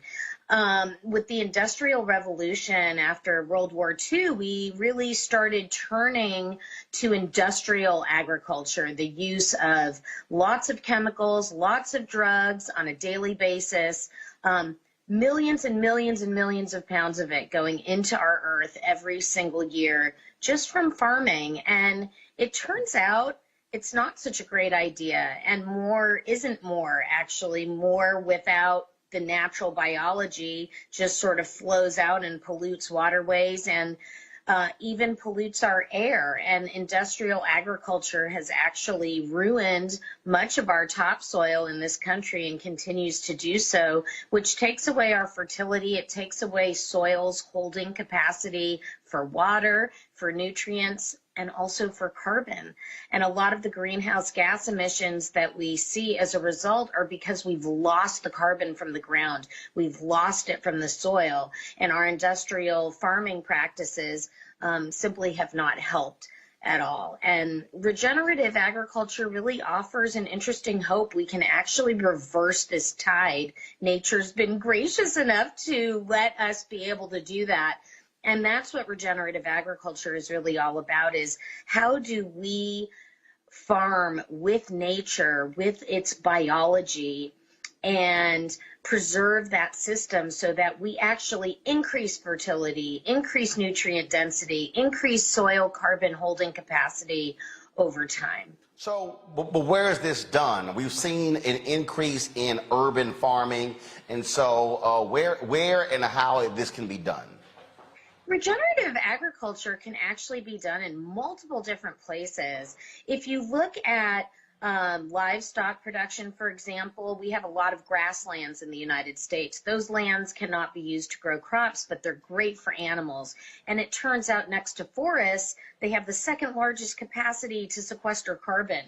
So raising animals regeneratively out on our grasslands is an excellent way that we can actually be regenerative and regrading our lands. You mentioned urban agriculture, and that's sort of the other side of things. And there are also ways that even within our urban centers, we can think about farming in a more regenerative way. And again, we have loads of rooftop gardens, school gardens, and it's really thinking, how do you add fertility? Are you going to buy chemical fertilizer, or maybe compost your food scraps and then use that as the sort of liquid gold or black gold in your growing in urban centers? So there's lots of opportunities to grow regeneratively and foster your regional biology wherever you are. And in a lot of ways, it's kind of celebrating our region's terroir in many ways, because every region's a little bit different. Every region has its own biology and its own conditions. And in that way, regenerative agriculture is not a one-size-fits-all sort of program, but really celebrates that regionality, allowing people to grow food in the best way for their region. Let's see here. Kelly got a feeling like she's trying to be an urban farmer. So Kelly, your question first. No, but you know you are. Stop running. no, I do have a green thumb when I try, but I do prefer grocery stores. But speaking of which, given the food deserts that we have in urban communities now, how do you reconcile that with this initiative? Meaning, yes, we need grocery stores that are, sustainable and the like, but how do you reconcile that need with also the need to, grow your own food, regenerative, like mini ecosystems, like you said? Yeah, I mean, I think there's a lot in there. I mean, one is if you're growing your own food, and obviously most people in urban centers don't grow their own food, but should people in urban centers have access to food that is produced really well without pesticides and synthetic fertilizers and lots of chemicals and drugs? I mean, everybody deserves access to that. And in a lot of ways, we're talking about why we have to change the current agricultural system that we have that produces 95% of our food, and how degenerative that is to our environment, to our landscape, to our people, to our health. And so it is really a question of how do we increase access to these better produced foods. It's a bunch of different ways, and your point about food deserts is a valid one. And this doesn't necessarily solve the food desert issue, but nor does industrial agriculture either. And providing food to people that is nutrient dense, it's almost like a human right. And we need to start thinking about our food in a much more thoughtful way so that we can produce food that is truly healthy for everybody. Matt? So my question is what the legislative component is to this, if there is a thought in that respect. Are there any states or local governments or even governments abroad that have mandated this, who've looked at the science and said, we really need to intervene, and as such, we're going to require commercial producers to institute regenerative mechanisms? Is there anything like that you've seen? That's a great question, and the answer is we've started to do that in some ways, and we've got a long way to go. On the national front, we've got the Organic Food Production Standard. It isn't the end of the story, but it's really a fantastic foundation for what regenerative needs to look like, in the sense that it actually is the only federally mandated policy program that bans the use of most industrial pesticides, that bans the use of sewage sludge as fertilizer, that bans the use of synthetic fertilizers in producing agriculture. So those are just some of the things organic does, as well as how that land is managed. Now, to do that, we can do it even better, and we can probably get policies in place that can do that. A lot of those policies revolve around where science currently is right now, which is understanding this incredible microbial world under our feet in the earth, that dirt is not dirt, it's alive. And the more we steward it and the more biodiversity it has, the better off the system, the better off its resilience, the better off our nutrient density. And so you're seeing in a lot of states soil health policies that are being introduced and bills that are being introduced at the state levels, at regional levels, at local levels, that are trying to take these practices even further. So there's a lot of opportunities going on right now. You should pay attention to what's going on in your own region, but also make sure to pay attention to what's happening to organic. It's definitely a foundation for how we need to approach how we are producing our food. All right. Well, look, we appreciate it. Celebrating Earth Day. We thank you so very much for joining us. Happy Earth Day. Thank you. All right, folks. Coming up next on the show, we're going to got Education Matters segment. We're going to talk a little Marjorie Taylor Greene. But going to break, folks. Earlier today, I was in Maryland for the 75th birthday celebration for Radio 1. Go to the video, y'all, please. Thank you. The 75th birthday celebration for Radio 1 founder Kathy Hughes. Of course, and so she had an event at her home there, and so a lot of people she invited out. Of course, Pastor Charles Jenkins performed, and so we had a great time there, partying and dancing. Of course, Radio 1 now is Urban 1, owns TV 1, more than 50 radio stations, digital assets as well, and so great time had by all there. And so I just wanted to give her a birthday shout out. It must be like April, like a really good month for the birthday shout outs because I'll be in Dallas tomorrow celebrating my dad's 75th birthday. I'll show his photo a little bit later. And so again, we had a great time. That's Tom Joyner. Yeah, he was out there as well. And then a lot of dancing. That's of course, the owner of Ben's Chili Bowl right there. And Alfred Liggins is her son. He is not a fan of dancing, but I made him get out there and dance with his son, Charlie. And so that's what you're seeing right there. And so, again, happy birthday to Radio 1 founder. 75th birthday to Kathy Hughes. We'll be right back.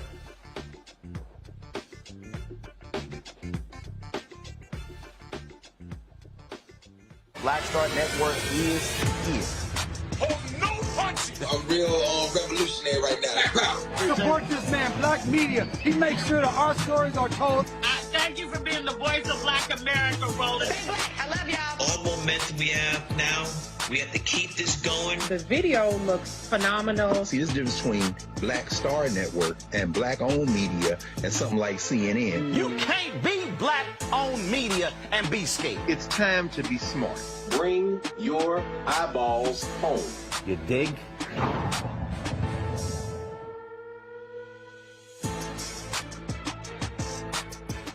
Hey, I'm Antonique Smith. Hey, I'm Arnez J. Hi, this is Cheryl Lee Ralph, and you are watching Roland Martin, Unfiltered. I mean, could it be any other way? Really? It's Roland Martin.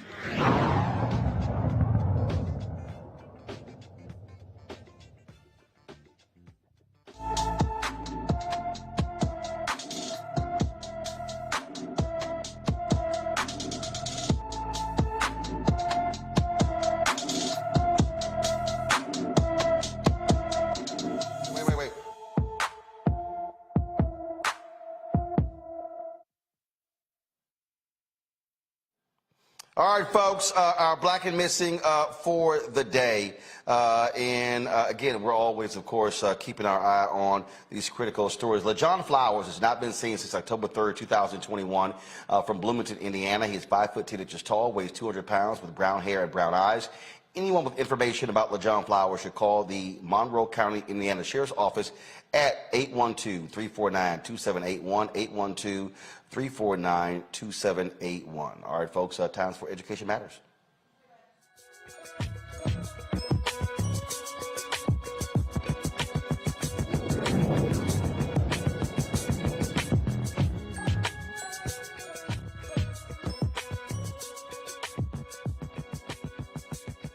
All right, folks, 54% of all students in public schools are people of color, yet only 20% of principals are people of Color. The national nonprofit New Leaders is partnering with two Atlanta historically black institutions, Morehouse College and Clark Atlanta University, to launch the Aspiring Principals Fellowship. It's a program geared to boost the number of principals of color leading K through 12 schools. Gene, is it Desravines?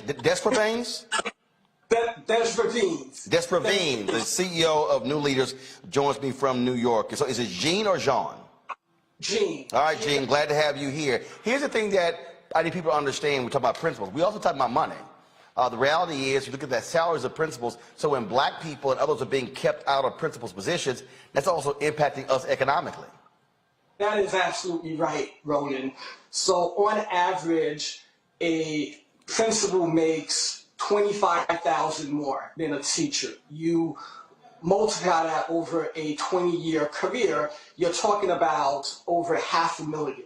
So not only are we talking about the opportunities that are afforded to ensure we can better educate our kids, there is a major economic component to this where you have an opportunity to meaningfully increase your earnings both annually and over the course of your career. And that's, and I know some people are like, dang, Rolly, you always bring up the money, but that's the key. You just said it, $500,000. That's money black people can be investing. That's money people give, and this is the example of when we're frozen out of positions, how it impacts us, but also our lineage, the ability to build and create wealth. You are absolutely correct. And when you think about K-12 education, which is oftentimes a road to middle income lifestyle, oftentimes we tend to want to push our people of color, our Black and Latinx people into teaching, and we absolutely need more teachers of color.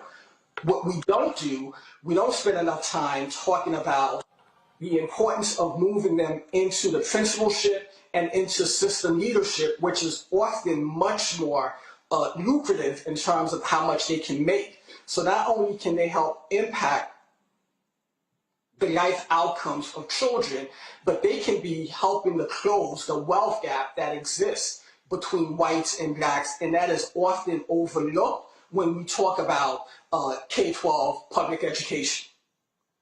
Questions for the panel. Michael, you first. Hey, hello, Gene. Thanks for coming on today. So I was wondering, reviewing this information, it talks about equity-focused school leaders. This is one of the things that you all create in the online certification program. Can you explain what are equity-focused school leaders? What does that mean, equity-focused? It's an incredibly important question. If you look at all the research, one of the #1 indicators that dictates a child's ability to be successful stems from whether or not the teacher, the principal, whether or not they have high expectations for that child, whether or not they can create a sense of belonging within the school community. When we talk about equity-focused leaders, we're talking about leaders who have high expectations, willing to hold themselves and their teachers accountable, and who sees the brilliance and potential of our children, particularly our Black and brown children, which is often not the case right now in public education. Okay, thank Kelly. Sure. We know the importance of having Black teachers in the classroom, right? That is definitely something that we hear a lot more of. And it makes sense because the teacher, him or herself, but in this case, Black men, have more time with the child, right? And that is important, especially with Black children. But what we do not see or hear about as often is the importance of having a Black principal. And again, as I've said on this show before, I grew up in DC and had almost nothing but Black administrators, Black principals, Black counselors, all of it. And I took for granted just how many school districts don't have that experience at all, whether you're in the urban, in an urban area or a rural area or a suburban area. So can you explain the importance of having Black administrators in the school system and why that is just as important, if not more so, than having a Black teacher in the classroom? Yes. So think about this for a second. We know in every industry, leadership matters, whether it's government, nonprofit sector, for-profit sector. Schools are no different.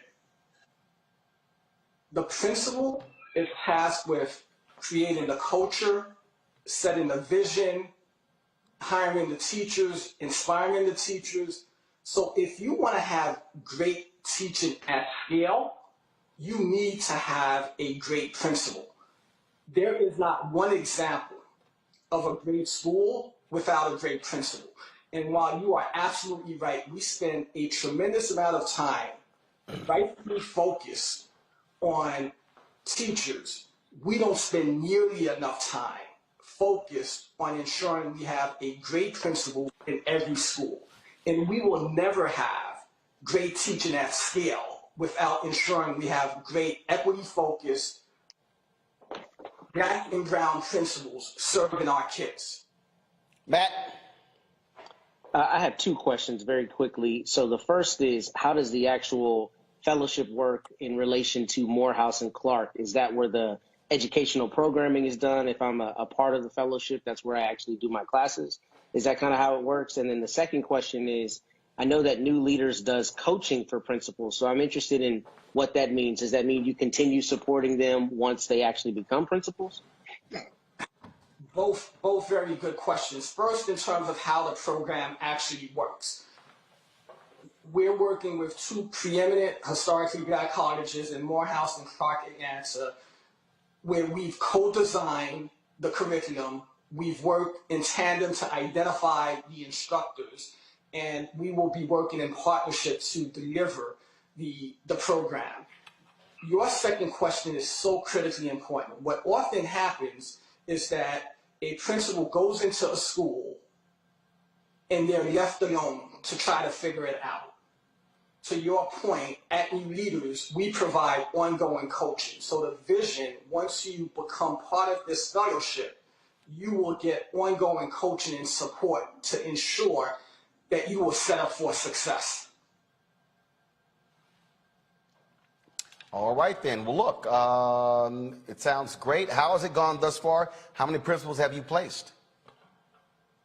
So we started with a pilot. The goal was to really see how do we ensure we are fine-tuning, we're setting up the program for success. Just to give you a sense, we launched the pilot in January, and the goal was to just have 20 students. Given the level of demand and excitement, we had to roughly double the amount for the pilots, represented in over 12 states. 100% of the participants are fellows of color, Black, and Latinx. We will launch the full program in January 2023. The response has been overwhelming. Just to give you a sense, when we first made the announcement, within the first 2 days, we received interest from over 500 potential fellows who wanted to learn more about the program.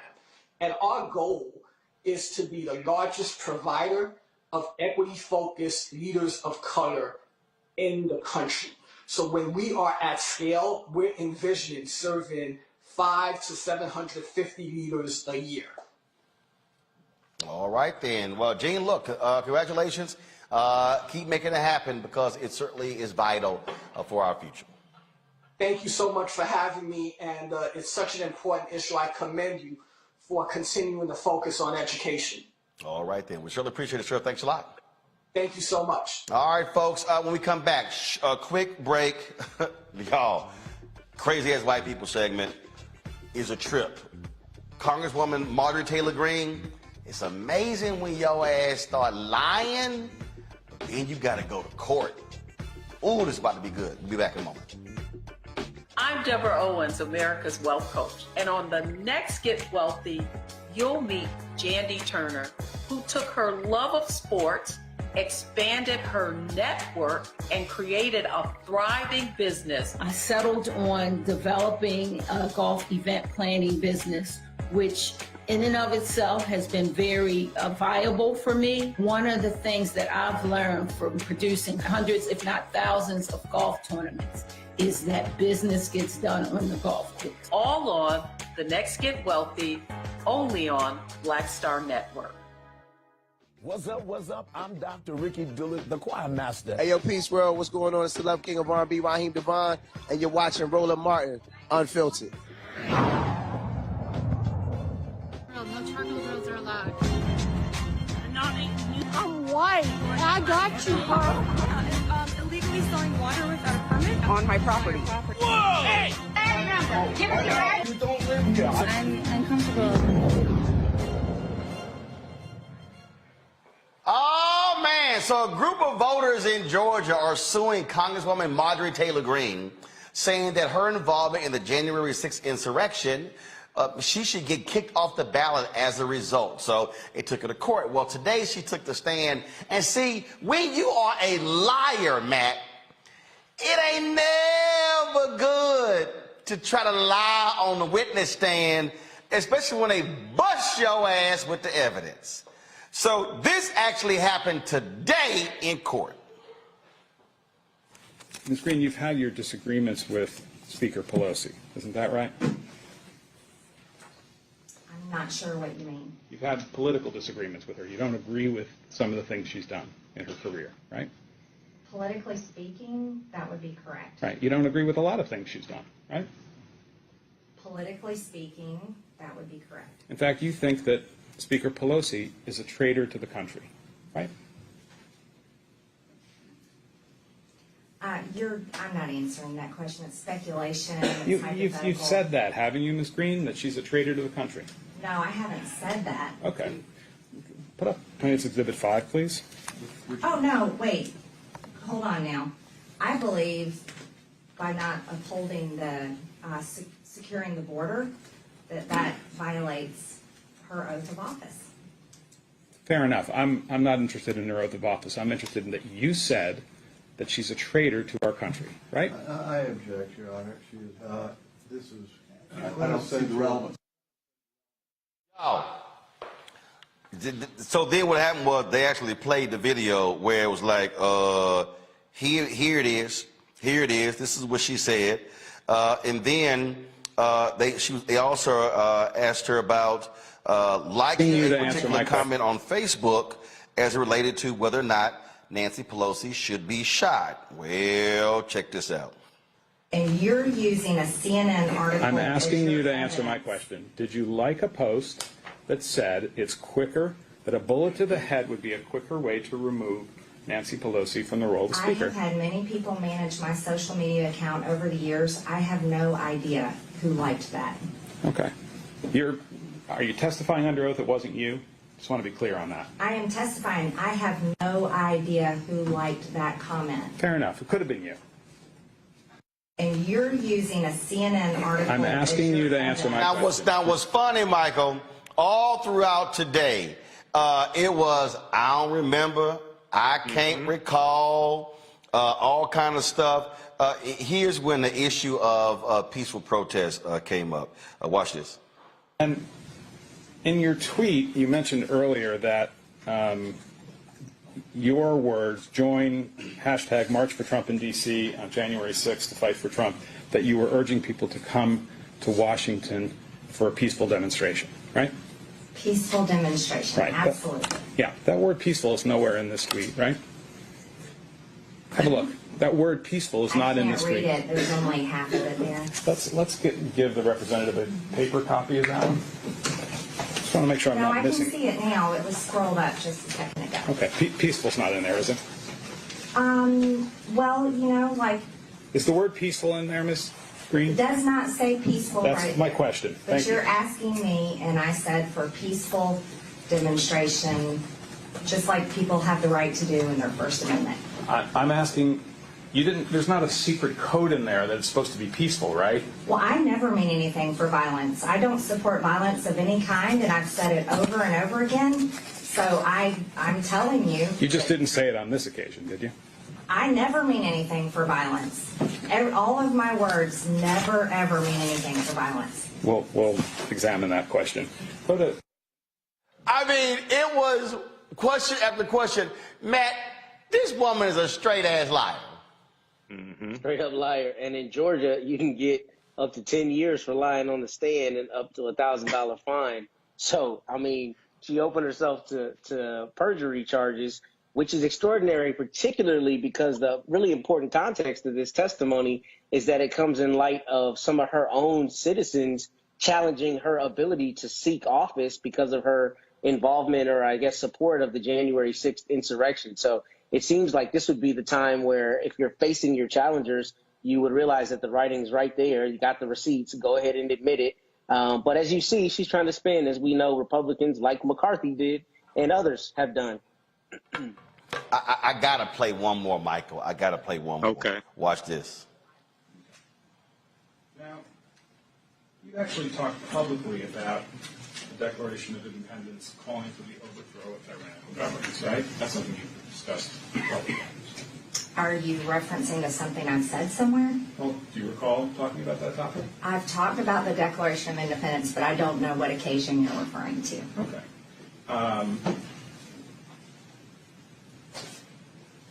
Well, one of the occasions where you talked about the Declaration of Independence was in connection with January 6th, right? I don't know. Okay. Let's go to plaintiff's 15, please.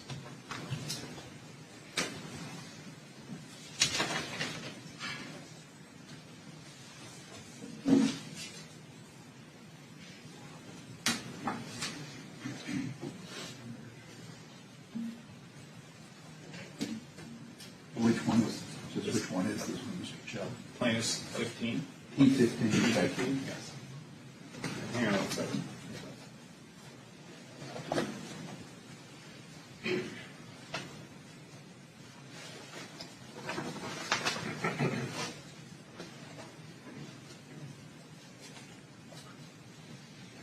Ms. Green, I'm going to play the short clip and ask if that's you speaking on video. Okay? What's the date on this? I can't read it from here.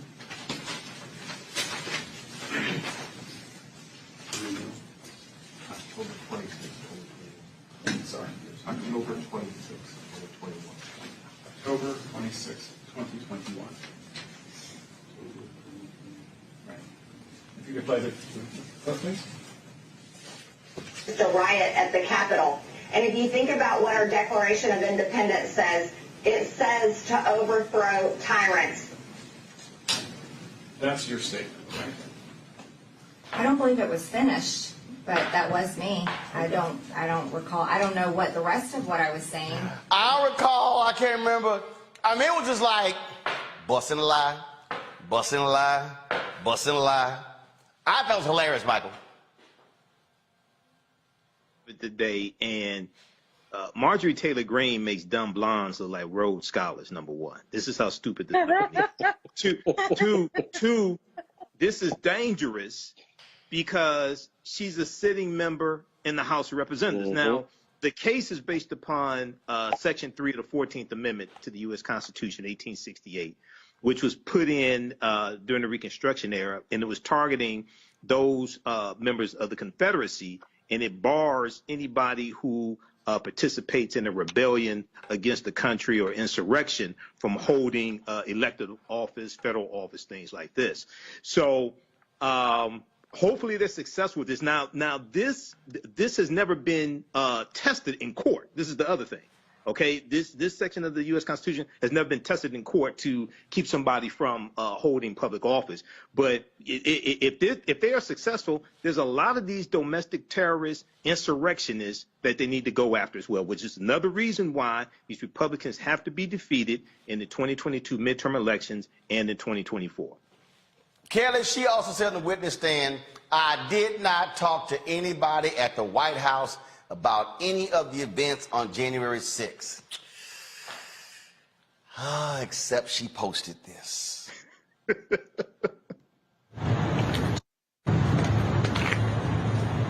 Just finished with our meetings here at the White House this afternoon. We had a great planning session for our January 6th objection. We aren't going to let this election be stolen by Joe Biden and the Democrats. President Trump won by a landslide. Call your House reps, call your senators from your states. We've got to make sure they're on board, and we already have a lot of people engaged. Okay, stay tuned. You ain't talked to nobody at the White House, but your dumb ass put a video out on January 5th saying we had a great meeting. Right. Kelly, I'm telling you, she just a barrel of laughs. I wish I had the confidence of a mediocre white woman such as Marjorie Taylor Greene. I feel like I would go really far in life, even further than I already am, which is, you know, moderate, but I feel like I would be moving like mountains at this point if I had that kind of hubris. Like it is astonishing to me how you can lie with a straight face as though we do not have receipts. I mean, it's the same thing with Kevin McCarthy, as if you are just so sure that no one is going to find out the truth, that you are willing to put yourself in such a compromising position such that you literally cannot be trusted and you run the risk of going to jail because you lied on the stand. It is just, I just wish I had the gall and the gumption of a mediocre white person. It is absolutely hilarious. It's wonderful. It's absolutely hilarious to me. So we got lying Kevin McCarthy. We got lying Marjorie Taylor Greene. And I forgot. I got to go ahead and just show this here. So you remember when that crazy fool Republican Cawthorn out of North Carolina, Madison Cawthorn, accused the Republicans of having orgies, and he said they said all kind of stuff, and man, they were just, you know, doing all kind of wild and crazy things, and what he was invited to, and he was just shocked and appalled. And then later he tried to backtrack. Well, Politico just dropped this story while we were on the air. Here's Madison dressed up in lingerie at a freak party. No! This the dude in the wheelchair too. He's in a wheelchair also. He's in a wheelchair as well. Hey, you might as well just roll your ass on off the stage, man. Just resign. You gotta warn us before you do something like that, man. Come on. Hey, come on, man. I told y'all they just released it. I mean, I'm just saying. So hey, expose all these traitors. Expose all of them. Got pictures. Expose all of them. I'm all for it. I'm just saying. Know that again, man. I'm all for it. I'm just saying. These are domestic terrorists. We have to understand this inflection point that we're at in history. This is a continuation of the Civil War and the continuation of the Compromise of 1877, which ends Reconstruction. So, and then go back to the story about Florida. Florida was the first state to have poll taxes in 1889. They were the first of the Confederate states to institute poll taxes. Break their political backs. Destroy all of them. I'm just saying. Yeah. Birds of a feather flock together. They all have pictures. The hubris comes in the gaslighting too, because what they do is they say you didn't see what you're looking at, you didn't hear what you heard, you didn't see what is on video. So I mean that's the hubris, to use Kelly's word, which I think is the most perfect word. It's extraordinarily arrogant to assume that people are just going to overlook what they're looking at, and that's what Republicans continue to do. I think trying to leverage this idea that, you know, everything is a liberal conspiracy or what have you. Like, nah, you said it. But this is at the same time where they're trying to target pedophiles with the fake QAnon conspiracy theory, and then these domestic terrorists went after Judge Ketanji Brown Jackson because she was the one who convicted the shooter who shot up the Comet Pizza place in Washington, D.C. in 2017. She sentenced him to 4 years in prison. and he was tracking down this internet conspiracy theory about children being kept in the basement of the pizzeria and molestation of children, things like this, Hillary Clinton, all this stuff. All this stuff is connected together. Break their political backs. Got a comment, Kelly? I could have gone my whole life without seeing that. My whole life. I don't kink shame. Love is love. All of that. But I could have gone my entire life. That needed to come with a trigger warning, Roland. I don't. That was mean. That was mean.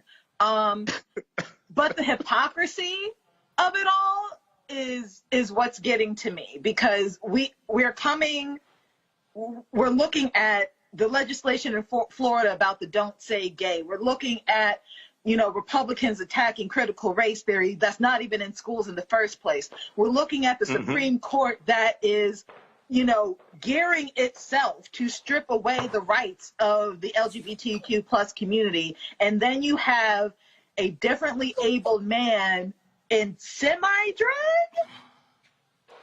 enjoying his life as if you are not part of the party that is trying to take the party away from you. I just want to show y'all. I just want to share it with y'all. All right, y'all. We're going to end on that note. Really? Kelly, Matt, Michael, I appreciate it. Y'all, I head to Dallas tomorrow, celebrate my dad. His 75th birthday, which is actually on Monday, but I'll be there on tomorrow, so I'm looking forward to that. Come on, show. Thank you. So we'll be there tomorrow. So 75th birthday is on Monday. Looking forward to it. Monday, I'll be broadcasting from Las Vegas. I'll be attending the National Association of Broadcasters Convention. So I'll be there Monday, Tuesday, then off to L.A. Wednesday, Thursday, and Friday. Next Friday is the 30th anniversary of the Rodney King riots, so we'll be broadcasting from near the scene where things happen there in L.A. So a lot of things are happening, folks. We appreciate all the support that you have for us. Download our Black Star Network app, Apple phone, Android phone, Apple TV, Roku TV, Amazon Fire, Xbox One, Samsung Smart TV, and of course, join our Bring the Funk fan club, where every dollar you give goes to support this show. P.O. Box, Senior Checks and Money Orders, P.O. Box 57196, Washington, D.C., 20037-0196. Cash App, $RM Unfiltered. PayPal's R Martin Unfiltered. Venmo's RM Unfiltered. Zelle is Roland@RolandSMartin.com. Roland@RolandMartinUnfiltered.com. Now, of course, we always end the show on Fridays showing all of our fan club members.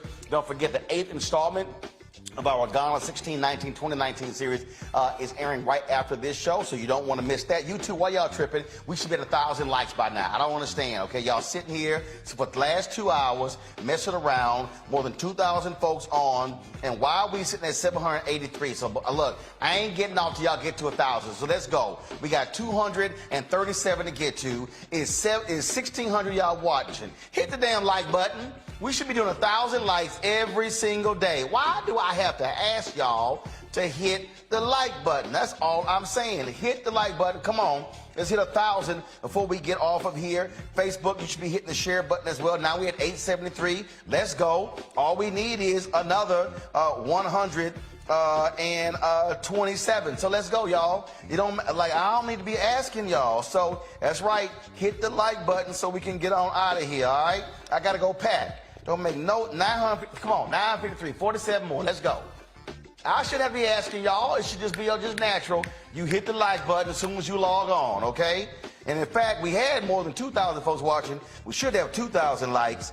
We got a few haters, but I go ahead and accept that. Finally, we hit 1,000 likes. So go full screen with the fan club members. I got to go. I'll see y'all on Monday. Holla!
Martin!